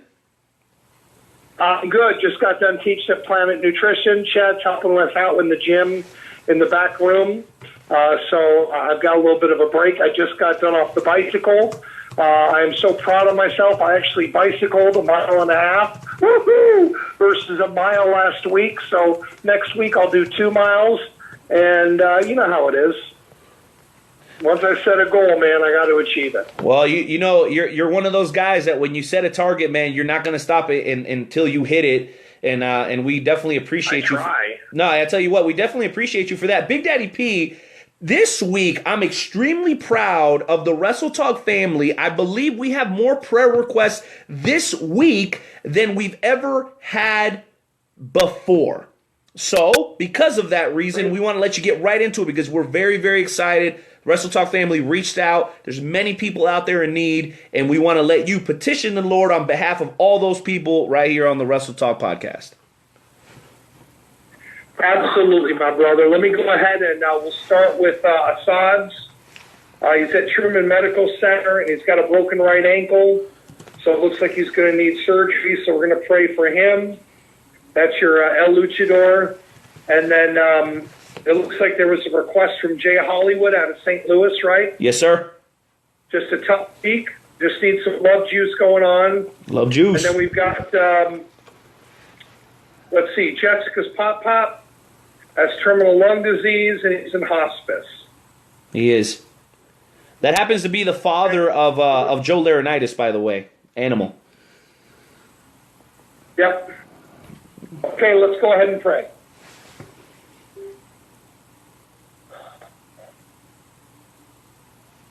Father God, just never thank you enough for your love, for your faithfulness, for your kindness, for your mercy, and for your grace. Father, I bring to the prayer today our president-elect, who in 2 days from now will be officially the president. I pray that you watch over all the people who are in Washington, D.C., and the traffic and all those threats trying to thwart your plan. Father, I pray that we know that the gates of hell will not prevail against the church. So we just thank you in advance for what you're going to do through the next few days. Father, we know that Assad's got a broken right ankle. Father, I just pray that you give him healing, that you watch over his surgery, that you would heal his mind, letting him know not only that you're in control, but that this hiatus, this break is for his benefit. Thank you in advance for what you're going to do. Father God, for Jay Hollywood out of St. Louis, you know his desires, you know his needs. He's looking for some prayer and some love regarding his week and everything that's going on in his life. Father, I pray that you give him an encouragement, that you would bring people into his life that would help him advance to the next level that he's about to go through. Father, I also want to pray for Joe, the Road Warrior Animal's dad, Kenneth in Troy, Missouri, who is dealing with terminal lung disease and is on hospice right now. We know that you have a miraculous hand and a healing. Through your healing hand, man that we ask that you would heal his body, that you would comfort the family who is going through this situation as we speak. Father, for all the wrestlers out there who are dealing with injuries, I pray that you would continue to heal their bodies, that you would heal their minds, make provision for them financially. I also want to pray for Wrestle Talk, that you'll continue to use this outlet as a wonderful vessel of grace to your plan. I thank you that we can be a part of this, and I love you so much. For all those, Father, who have unspoken prayer requests who are listening right now, you know who they are and you know what their needs are. I pray that you would meet them at their needs. For those that are listening right now, Father, who don't understand what this is, I pray that if they are without hope, without you, without eternal life, that they would hear the good news that you sent yourself in the form of your Son through the flesh, who died as a substitute over 2,000 years ago on behalf of them and all those in the world. Tells us it is written that by believing that Jesus is the Christ, that we would have eternal life. So we thank you that we can apply faith alone in Christ alone, so that when we come to the point where our time is gone here, that our time that's finished here will continue on with you in heaven forever. And it is by faith alone that this can be done. And I thank you so much, and I love you. The Bible says, believe in the Lord Jesus Christ, and you will be saved, you and your household. So we thank you.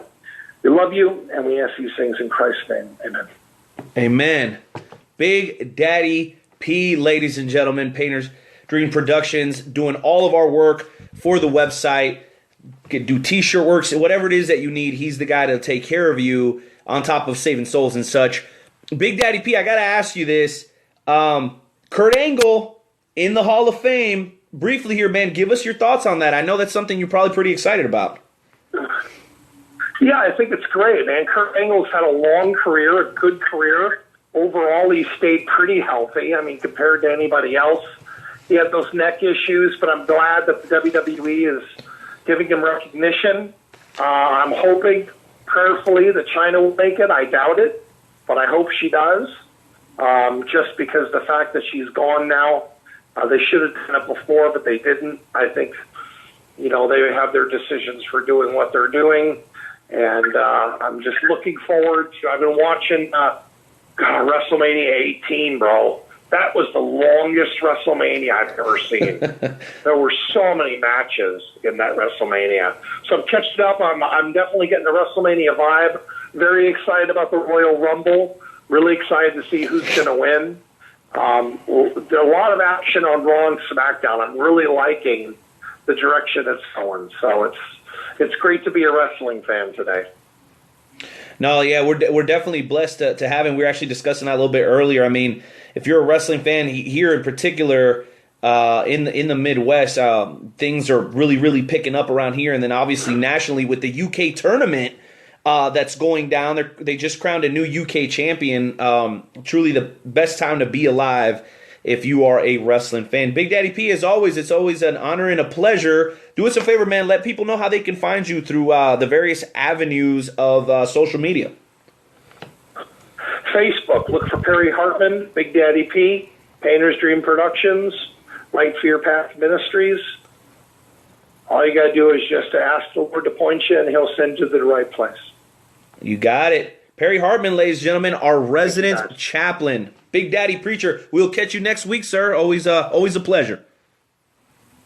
Much love. See you guys later. All right, see ya.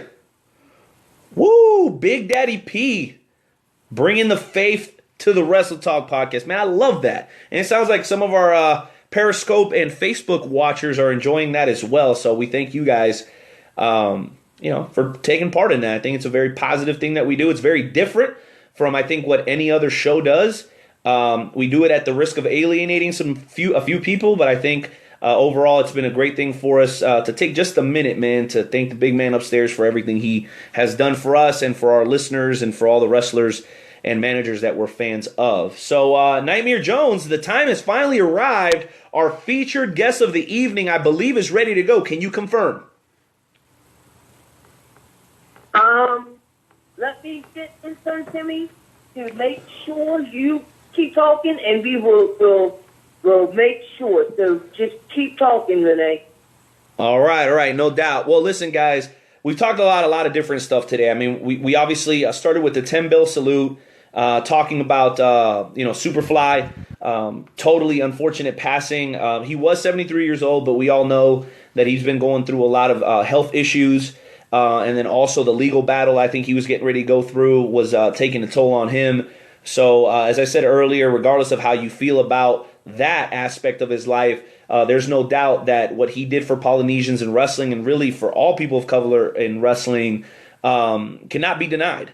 I mean, he's a guy that opened the door for so many other people. Our friend Jay Hollywood pointed out Peter Maivia, maybe it was a little bit before Jimmy, but ultimately they all kind of come from that same era, and the impact is being felt till today. I mean, you're talking about The Rock, you're talking about Shiki, you're talking about Umaga, you're talking about that whole Samoan dynasty.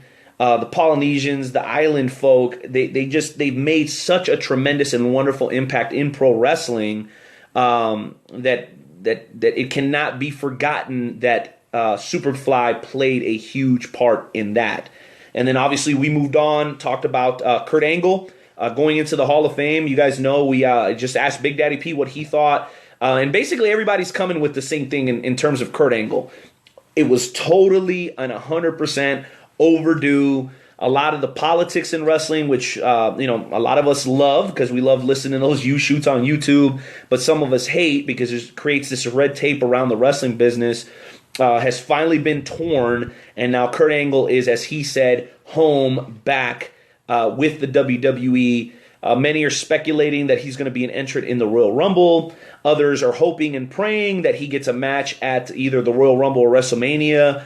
I think somebody said Shawn Michaels, and I think somebody else hinted like Rusev, which I think would be a great matchup for him. He wouldn't necessarily have to do all the work, though. As we know, Kurt Angle is still one hell of a wrestler, and I'm sure he could get in the ring with anybody right now and put on a hell of a show. And we got to shout out to WLW. About a month before Kurt Angle gets inducted, he will be in Troy, Missouri, making an appearance over at Harley and Leland's place, I should say, over at World League Wrestling. So make sure you guys are keeping your eyes peeled for WLW. They're bringing Kurt Angle in, and they've got one of the best schools in the country, and obviously some of the best up-and-coming wrestlers in the country coming out of that place. So make sure you guys check them out. Nightmare Jones, I'm checking back with you, man. Is Sonny Oono ready to go?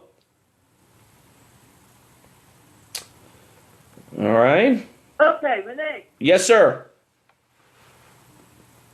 If Sonny is back, we do have Sonny Oono on the line right now. So go ahead and introduce him, please. All right. Well, ladies and gentlemen, it is our honor and our pleasure to welcome to the Wrestle Talk Podcast for the very first time a man hailing from Mason City, Iowa via the wonderful and beautiful country of Japan. A guy that really needs no introduction, a legendary manager for WCW, New Japan Pro Wrestling, a guy who basically invented the selfie. I mean, dang, how much cooler does it get when you invent the freaking selfie?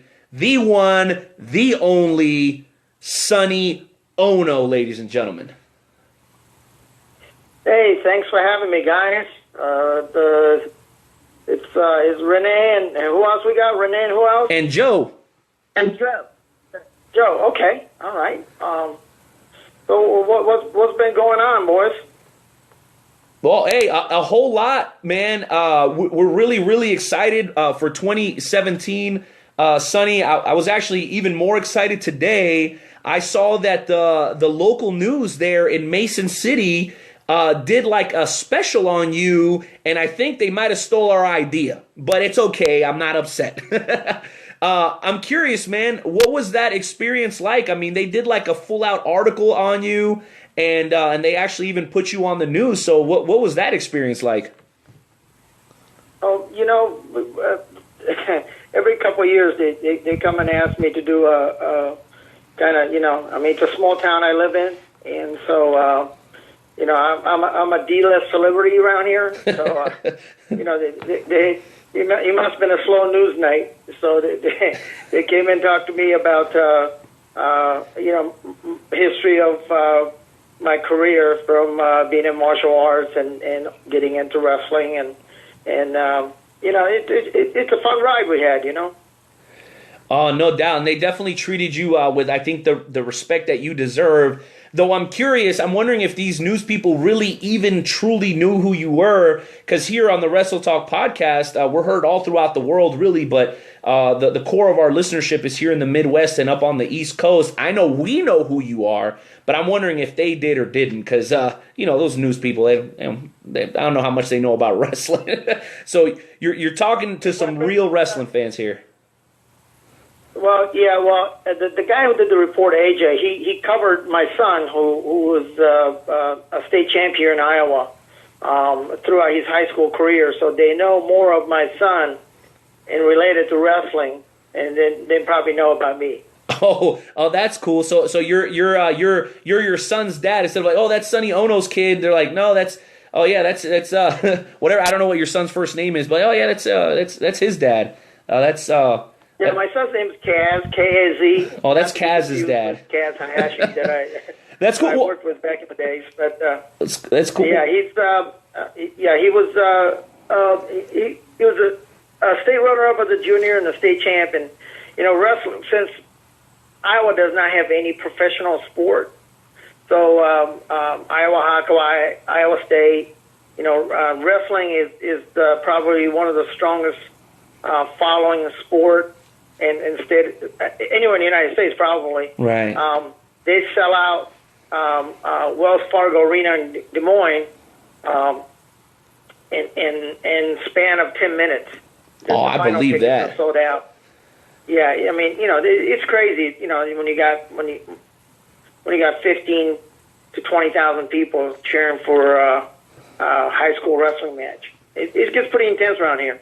Oh, that's unbelievable, and I know that passion for wrestling goes far beyond anybody's expectation. I mean, you can pretty much go anywhere in the world and find a wrestling fan. I'm curious, what does your son know about your career?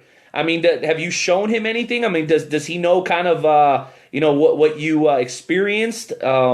Maybe when he was a little guy, does he know anything of who Sonny Oono, the character, was back in the 90s? Yeah, I think you remember some of it, because my family got to hang with me while I was at WCW, going out to Roll Wild and Hog Wild, and they came along to all those Universal Studio and Disney TV taping for WCW. So they know the boys know them. I mean, you got people like Ming and Goldberg held him when he was a couple years old in their arm. So. Some of that rubbed off on my son. That's cool that he has those memories.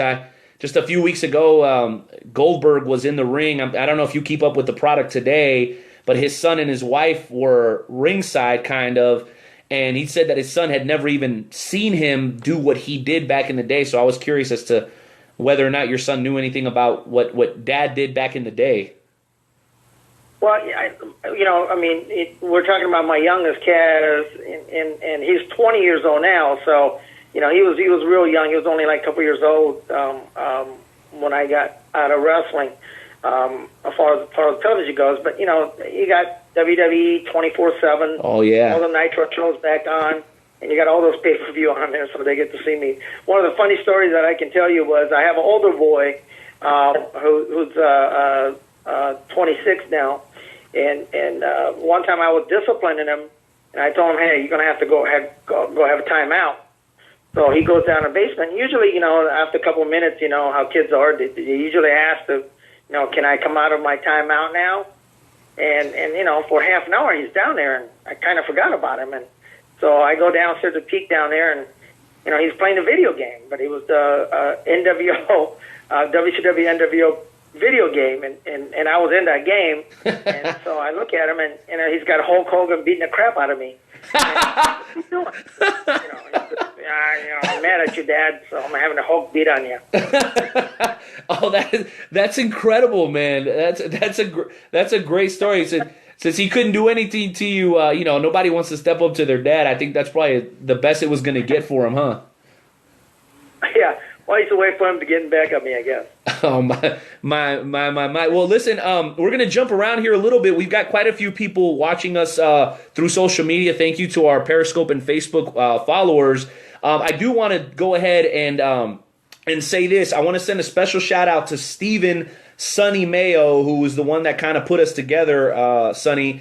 He made it happen. He made the connection happen. He's a very dear friend of mine and an awesome contributor to the show. So we want to make sure we shout him out and say thank you for hooking us up with Sonny Oono. I want to appreciate that. But we do have a question here, actually from Sonny Mayo on Facebook Live. And I know, Joe, you've got a laundry list of questions, but we're going to jump this one real quick. So his question is, what was your favorite part of being in WCW? Was it when you were a manager or when you were wrestling? Which did you prefer in your time there? Well, I didn't wrestle a lot, but I can't tell you I have a better record than Goldberg because I never lost. Look at that. The humble Sonny Oono, ladies and gentlemen. I have one up on Bill. It's being able to hang with the boys, and I think one of the things that because their position and persona they have, and of course they have to protect their privacy. But I tell you what, man, 99% of the people I met in wrestling were great guys. Matter of fact, I just told a story yesterday on the part of the news how Randy Savage, he had a couple hours to kill before his flight out of Minneapolis after doing a Nitro show. And so he drove 2 hours and 2 hour back to show up on my daughter's show and tell. And we're talking about Macho Man Randy Savage, and so not only did he show up, but he put on his whole gimmick and for no reason except just come down and hang with my kids. So, when you think about how important their privacy is and their time is, and for him to come down here and do that just for my kids, I mean, who else get to say, what are you having for a show and tell today? Yeah, I'm having a Randy Macho Man Savage. It's going to be my show and tell. So, my personal time, to answer your question, my personal time outside of the ring was probably a more fun time. The private time that we had, that we had together with a lot of those talents was a great time for me. Yeah, I can just imagine. Before the shows, after the shows, must have been a great time. Nightmare, jump on in here. I know you got a couple of questions for Sonny. I do.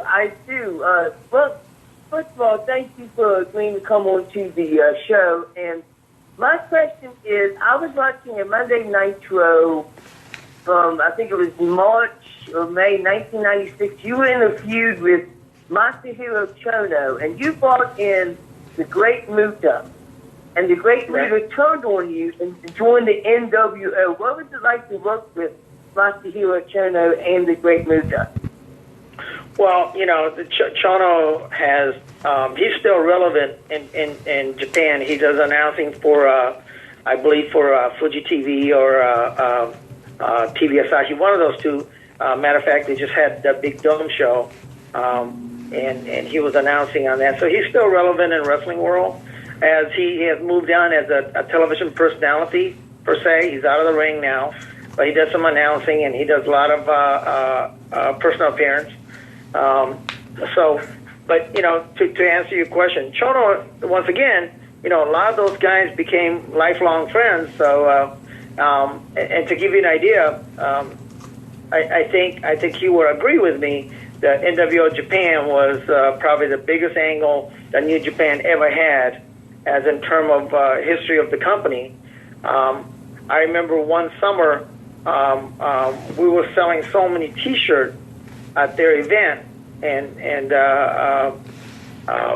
people would come in and buy a ticket buy like a dozen T-shirts and leave. I mean, he became bigger than wrestling. The NWO angle has become so big in Japan, and Chono was ahead of that, and I played a part in kind of introducing NWO Japan to Japan, and it was quite the wave. I think at one point I think they sold over $5 million worth of T-shirt. $5 million. My goodness, man. Yeah. Mike. Nice. Yeah, it was insane.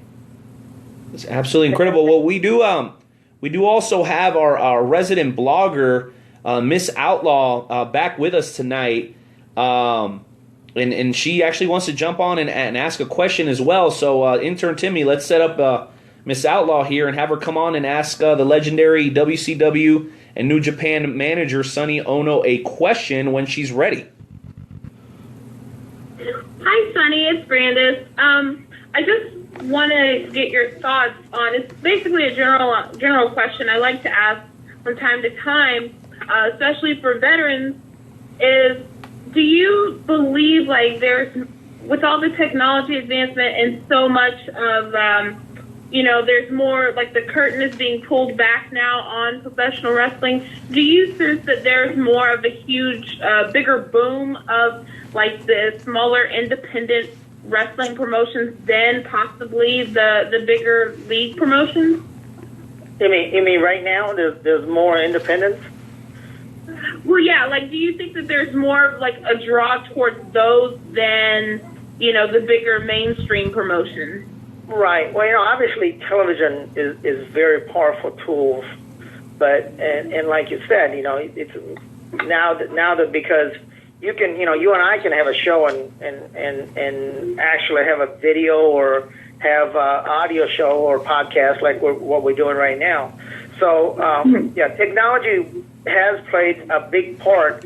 I work with a company called Hood Slam out of Oakland, California.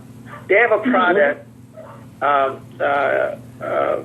It's called the Hood Slam. It's amazing. Sorry for cutting in, Sonny. Hood Slam is incredible. And by the way, let me just jump in and say this. Dude, we would love to interview some of the Hood Slam people. That is my kind of promotion. They keep it 100 over at Hood Slam. I love what they do over there. I love their product because it's because of YouTube and Facebook and there's another avenue out there and mind you, Hood Slam is not probably for probably that's after 11 o'clock show. Yeah, for sure. For as far as the audience goes, but entertaining, absolutely. They take wrestling into another gear, and it's in Oakland. I mean, they have it in Old Opera House. They have a live band. The fans are right at the ring apron. There's a lot of drinking and smoking going on, and they're not smoking tobaccos. Oh, goodness. I didn't know that. I didn't know that. Yeah. I mean, if anybody who is around San Francisco, Oakland area, I mean, that's something, if you're a wrestling fan, you should go check that out. They pack the place, between 1,000 to 1,200 people into a very, cozy, you're right at the ring. I mean, you're gonna get some sweat and you're gonna get some time to time blood splatter on you, but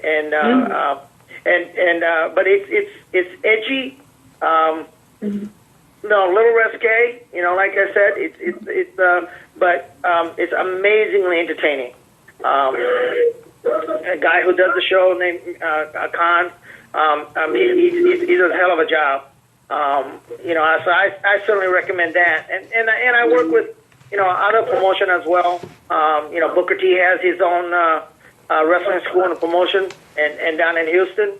Matter of fact, I'm leaving tomorrow to work with the Lucha Prize show in Gilmer, Texas, this Saturday. It's a little hybrid of. It's not like a total lucha. It's kind of like stuff we used to do at WCW with the cruiserweight. There's definitely a lucha element, but it's a little bit. It's not all high flying and a lot of high spots. There's high spots, but it's not. There's a lot of wrestling that happens. So the product wise, I think they're trying to find a little niche, and I think they have that. If you enjoy wrestling for sake of wrestling, and that's a place you can go. And getting back to answer your question, yes, because of technology, there's a lot more exposure for a lot of independent shows. And if you're a fan of wrestling, I think you should go check out a lot of independent shows. I think, and you're going to run into because there isn't a lot of place, for them to go outside of WWE. So you're gonna run into a lot of stars that you don't normally get to see. You go to WWE show, you're gonna get your chance of actually meeting some of the superstars is far in between. But if you go to independent show, they're out there, selling 8x10s, and you're gonna be able to have a photo sessions, and you're gonna be able to talk to them and ask them questions. So it's a lot more intimate. And you'll get to know these guys a lot more. So I love the technology and what it has brought to professional wrestling. No doubt, a great question by our resident blogger there. Yeah. Thank you, Brandis. Yeah, awesome stuff. Joe, I know you had another question, but let me jump in here really quick. So, Sonny, I'm aspiring to be a commentator. I actually just recently got hired for my very first job here in Kansas City. But I have a lot of friends who are trying to get into the wrestling business, particularly as managers. I actually have a friend who's wheelchair bound, who's actually made it into an actual promotion, but he's still young in the business. So I have to ask this question. What advice would you give to an aspiring manager in the professional wrestling business, no matter what level they were looking to get into? I think one of the things that, speaking from myself as experience, I speak Japanese, so, that's how I got into business. But, you need to be business-wise as well. Because as a manager, you play a lot of different parts, When I was managing, obviously, Yuji Nagata and Ultimo Dragon and Masa Saito and Chono and Muda and all those guys, I was literally a mouthpiece. I speak for them, and obviously makes it really easy for me to be a heel. But when I was with guys like Ernest Miller, I was more of a sidekick. I was the reason, there's a lot of different part the manager can play, not necessarily the mouthpiece. So, those are the things that you need to learn to craft and what you're there for, and remembering, what your job is. And when you're managing, you literally do more than, especially in the independent, you may be doing more. You may be literally managing a talent that you're with. You may be booking a guy on the show, and, you actually are really managing the guy. So, just learn the craft, learn the business. I've seen managers come out in certain local shows here 3 or 4 times in a night. So those guys definitely put their time in. I've seen managers setting up, breaking down the ring. So, yeah, no doubt. If anybody knows what it takes to be a manager, it's you, Sonny. And I know that initially that wasn't your role. You were more like of a liaison between New Japan and WCW. We're seeing some of that now between Ring of Honor and New Japan. I'm curious, how does that work? Was it just as simple as, hey, Sonny Oono knows the business and he speaks Japanese, that's why is that why Bischoff brought you in? Or was there somewhat of a business knowledge that you kind of had as well to tie into it? Well, I ran a business, before I got into wrestling, I owned my own business, and actually Eric and I had business together, so we had a business understanding.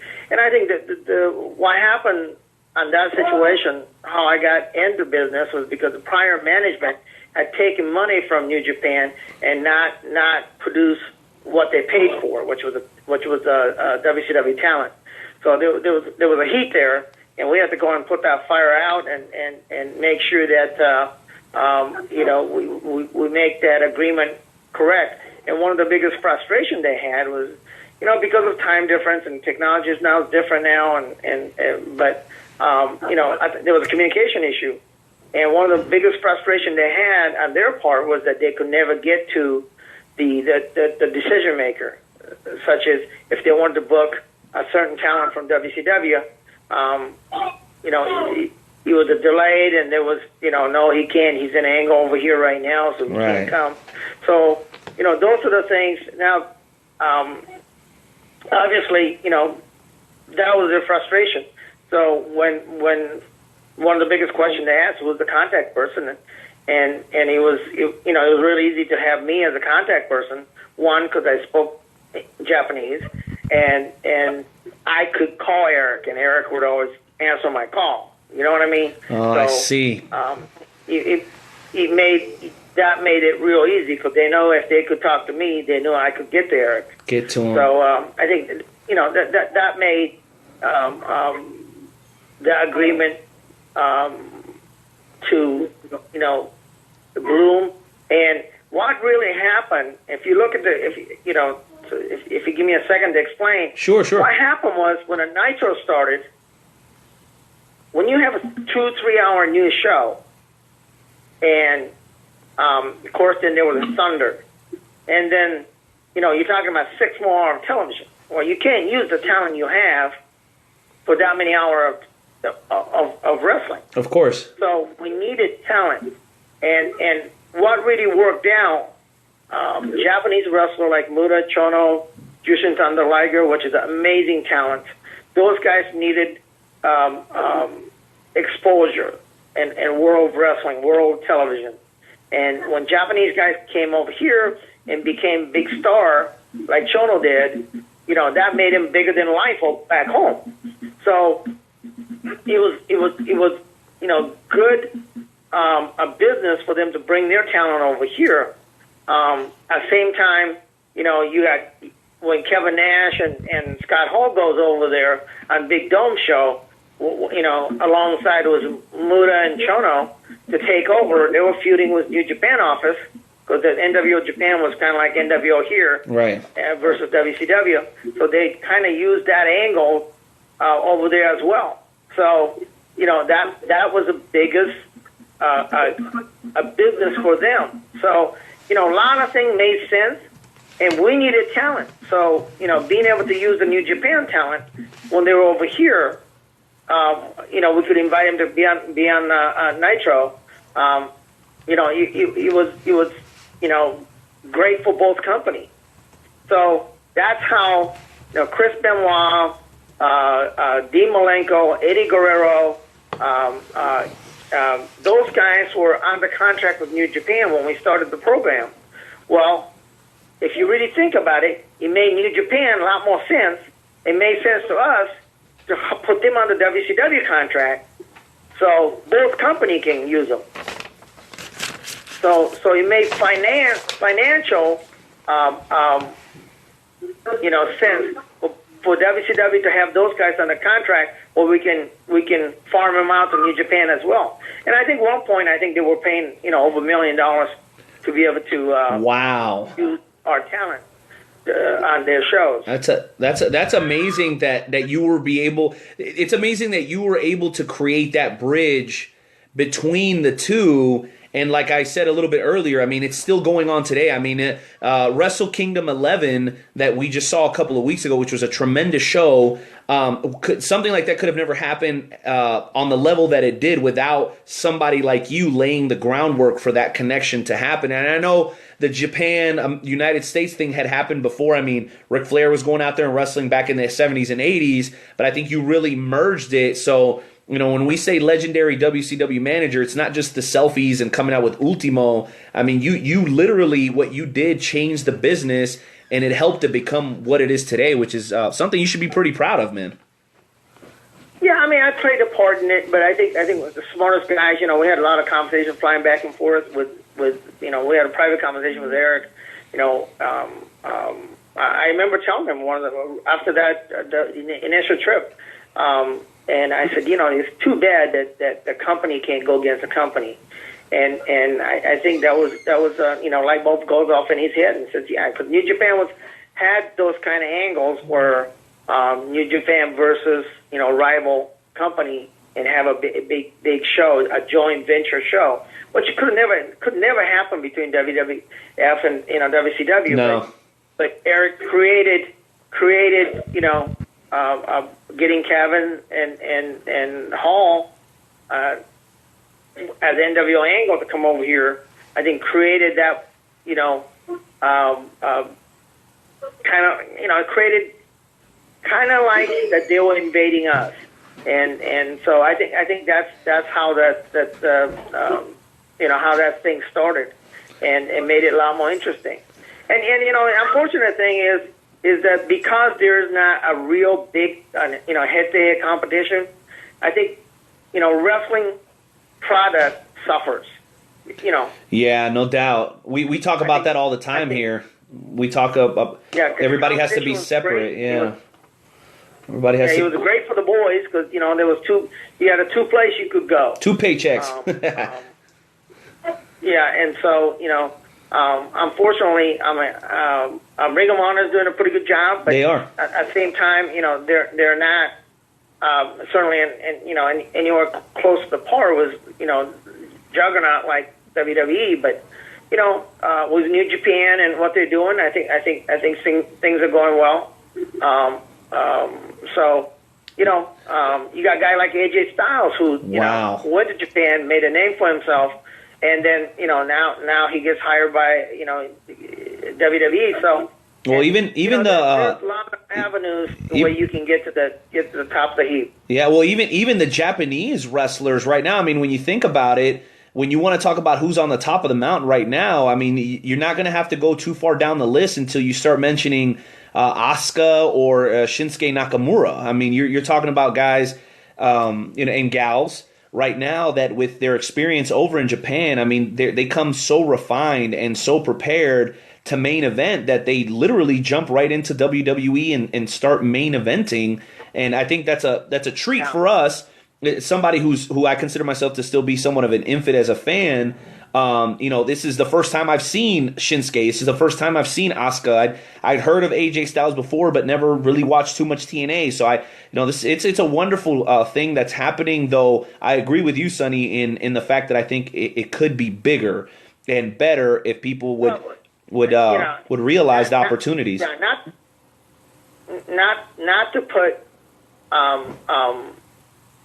the important on a manager, but for a guy and a lady like Asuka, I mean, she's an amazing talent, right? Yeah. So, but where would Bo Nakano without having a mouthpiece, or at least she needs it. Professional wrestling in the United States is story driven, right? Very much, yeah.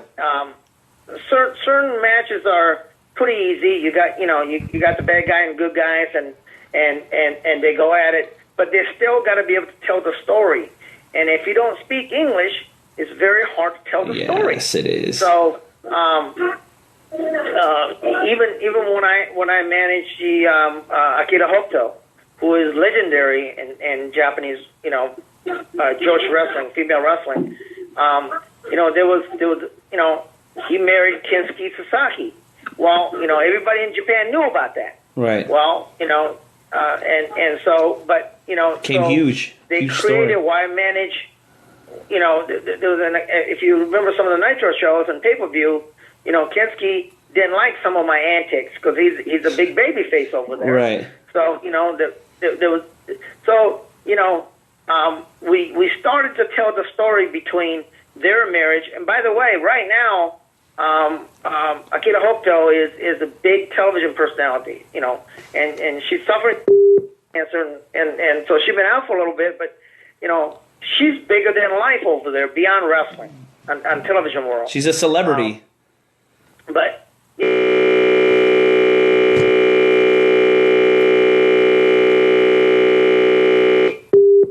that's the importance of manager, being able to tell that story, whether it may be one-sided or not,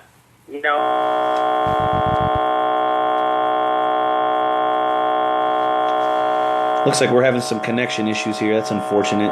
See if we can patch this up real quick.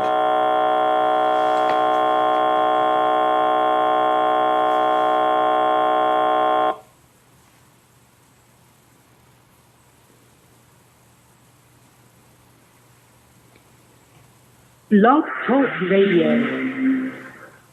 Your show has not yet started. Please call back within 15 minutes of showtime. Thank you. Thank you for using Blog Talk. All right, guys, looks like we had a little bit of a connection issue there, but no worries. We are going to have Sonny back on to finish up the conversation. So we thank everybody for joining us tonight. It's truly, truly appreciated, and we pray and hope everybody enjoyed the show tonight, man. So you guys be easy, take care, and God bless.